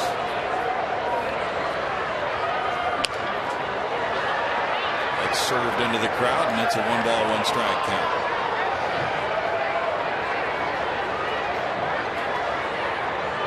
Doug Fister, who gave up 9 hits and 3 runs, 2 of them earned in 6 innings. Walk 1, fan 4, hit a batter. Now he's off the hook.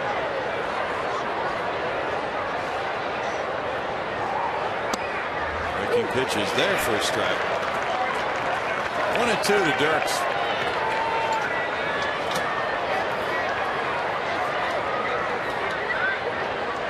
He started it with a base on balls. Pretty big rally start that way. Oh, bunch.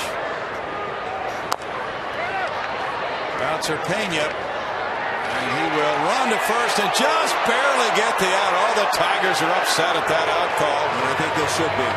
From Scott Berry, yeah. Dirks thought he beat it at first, but Pena got the out call. And as we go out, we'll see it. As 2-run score on 1 hit to give Detroit a 4-3 lead.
A two-run shot, but then the rally might have continued on that Andy Dirks ground ball to Carlos Pena. Here's the close call at first by Scott Berry. And it looked from that angle as if Dirks just beat Pena to the bag. It was an out call. Very close play. I thought to the naked eye it looked like Dirks had beaten the play. I guess when you get down there on the field, that can look pretty bang bang. 35-year-old Jose Valverde went unsigned for months. He has come back after working his way through the minor leagues to Detroit with 3 hitless innings so far in his first few appearances at age 35 with the Tigers this season. He was the Astros closer in 08 and 09. And in 2011 with Detroit, he was perfect. 49 for 49 in saves. He's gone with the two-tone goatee this season. He is still the human water feature as he comes in from the bullpen. He's got quite the act he goes through. Well, the word was that after his playoff failures last year, the Tigers still would have been interested in bringing him back as their closer, but he changed agents and went with Scott Boras. And he went unsigned for a long period of time. And after sitting out there unwanted, he was able to sign back with the Tigers and work back into good graces as their closer. Aaron Gonzalez leads it off. He's 0 for 3, reaching on an error and scoring a run in the 3-run Houston 7th. Already pitched in 3 outings with the Lakeland Flying Tigers. Strike 1 at 92 on the fastball. So this is his 4th year now with the Tigers, and he's already 5th in their long and illustrious history in saves with 112. Began his career with Arizona. Astros got him in a trade after the 07 season. You know, Jim Leyland is such a no-nonsense guy that it kind of cracks me up that he's got this guy that has so many antics of his own, Valverde, as the closer. And I guess bottom line, Jim Leyland is about winning. And so if you need to do whatever it is you need to do, go ahead and do it. But just win the ball game. Right about that. Well, Bruce Rondon was anointed as a possible closer, but that didn't work out. The rookie throwing 101 back in the minor leagues. That's a strikeout looking, 1 out. That's pretty filthy right there.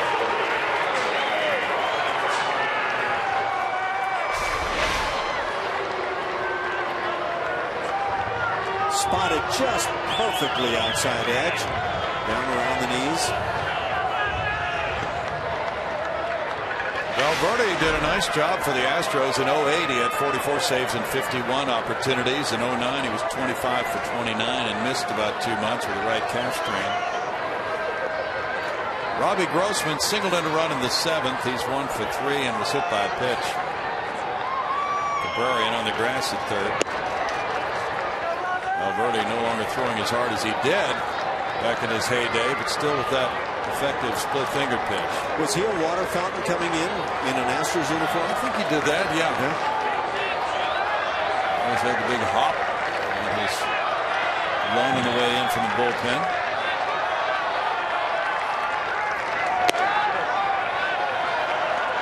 It's 2 balls and no strikes. Here we go. We're going to water the world, and then of course the routine goes on, but it's intriguing. Well, he probably heard there was a drought in Houston.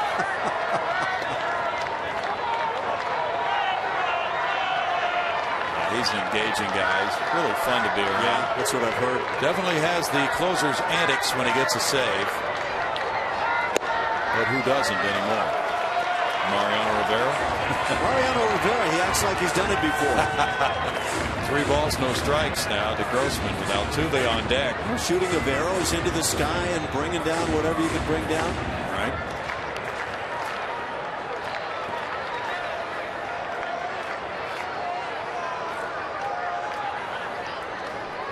Valverde has great career numbers against the Astros, a career ERA of 0 in 12 innings and 6 saves. There's a one-out walk to Grossman, and he didn't come close with it. And he's aboard for Jose Altuve now. Astros fans would love to see a flip-flop of what happened in the top of the ninth inning. And that would really set off quite a fireworks show here. Altuve has 3 hits tonight. He was robbed of a 4th by Torrey Hunter in right field. His infield hit up the middle drove in run number 3 there in that go-ahead rally in the 7th inning.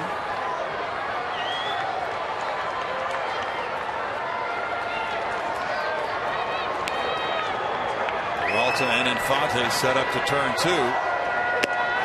Way out, ball 1. And Avila will make a visit to Valverde. Says, are you aware that I just hit a 2-run home run and that we've got a 1-run lead?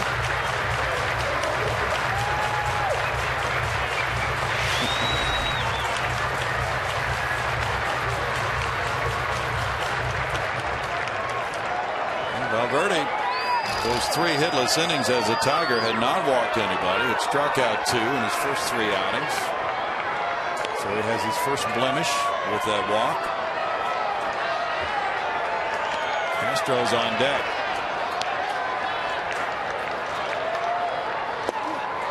Owen gets a call, and it's 1-1 as it bores in on Altuve.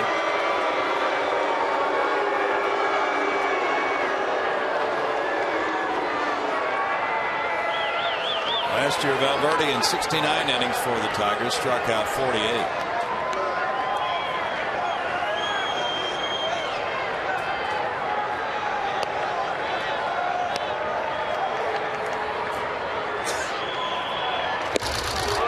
Altuve swinging 1 up and in for strike 2. Fastball generally here this evening about 90-91. Jose got a hanging curveball last night and had one of those big swings that left him looking like he was trying to leave the yard as he did here.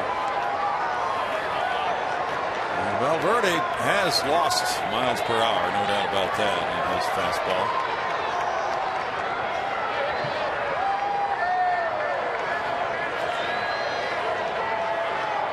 That causes a closer to become a little more resourceful, and some can do it very well.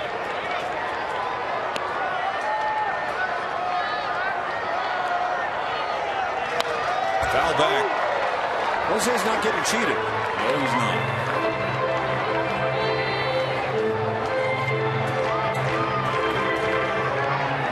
That is the little big man.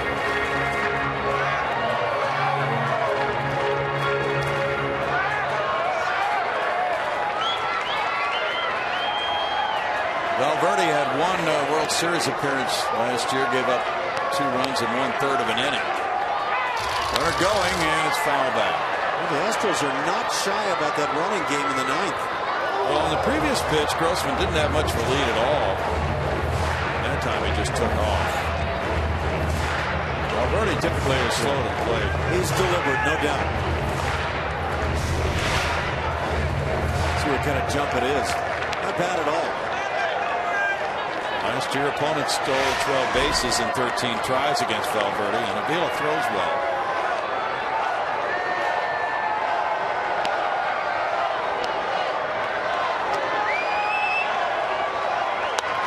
That's poked out toward right field, and that will get to the second baseman for a quick throw by Infante, and he got him. Tremendous play by Infante. It looked like a hit into shallow right field, and Infante got over and made the quick throw for out number 2. That is a terrific play. And bang, bang at the bag. Once this ball was over fielder, I thought absolutely a base hit. Tremendous effort. And going toward the right field line to get such a quick throw off, Ash, with the body control required, that's a big play by Infante.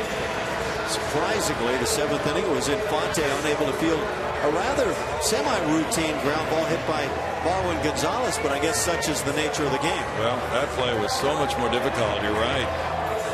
And at crunch time, he made the play with Grossman moving to second, and now Jason Castro, who's 0 for 4, is the batter. Well, if you're Jim Leyland, you're looking at a situation where The next three guys coming to the plate can all swing it from the left side. One of those is switch hitter. Do you want to face Castro or Pena? Because you also don't want to put the winning run on base. So you're stuck facing Castro. Inside for ball one. Castro, for me, is the guy that's been the real consistent hitter for the Astros. Along with Altuve, obviously. But you have to grind that out pretty quickly if you're Jim Leland or any manager.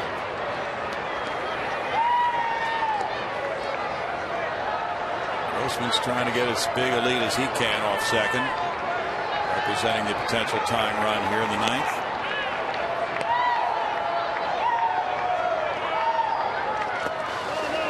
Vila sliding on his knees came up with that one. It's a check swing call for Castro, and that makes it 2-0. But a big play. Keep that runner at second. If he gets to third and then Valverde bounces one, it's a tie game.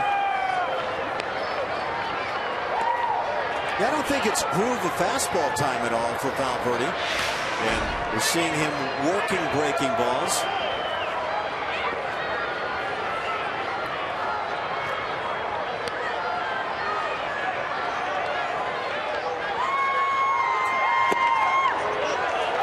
Now it's 3-0.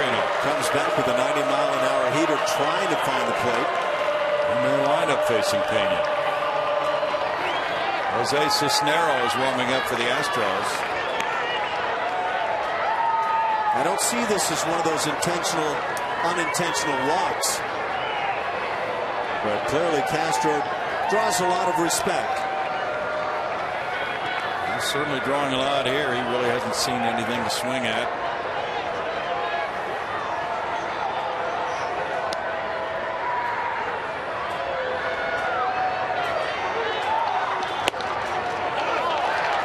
It's 3-1. Did Castro have the green light? And some hitters will get the green light and really not feel comfortable swinging 3-0.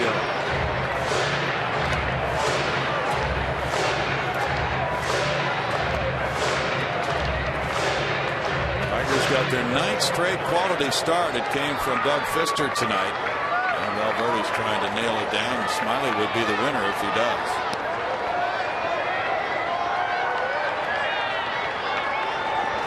Castro looks at it, and it's a full count. I'm not so sure Jason was comfortable 3-1.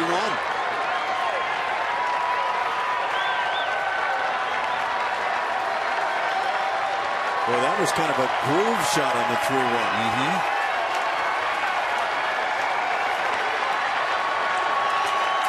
Valverde has 279 career saves. 3 balls, 2 strikes to Castro with a 1-run lead for Valverde and the Tigers. Crowd standing. Castro rips one to left on a line, and it's caught. Don Kelly there for the final out on Detroit's 4-3 win. The Astros work hard to get 3 in the 7th, come from behind and grab a lead. Detroit does that same thing in the 9th with a walk and a 2-run homer by Avila. Valverde closes the door, and the Tigers have won for the 2nd straight night in this series. Another hard-fought game going to Detroit. 4-3 Tigers tonight.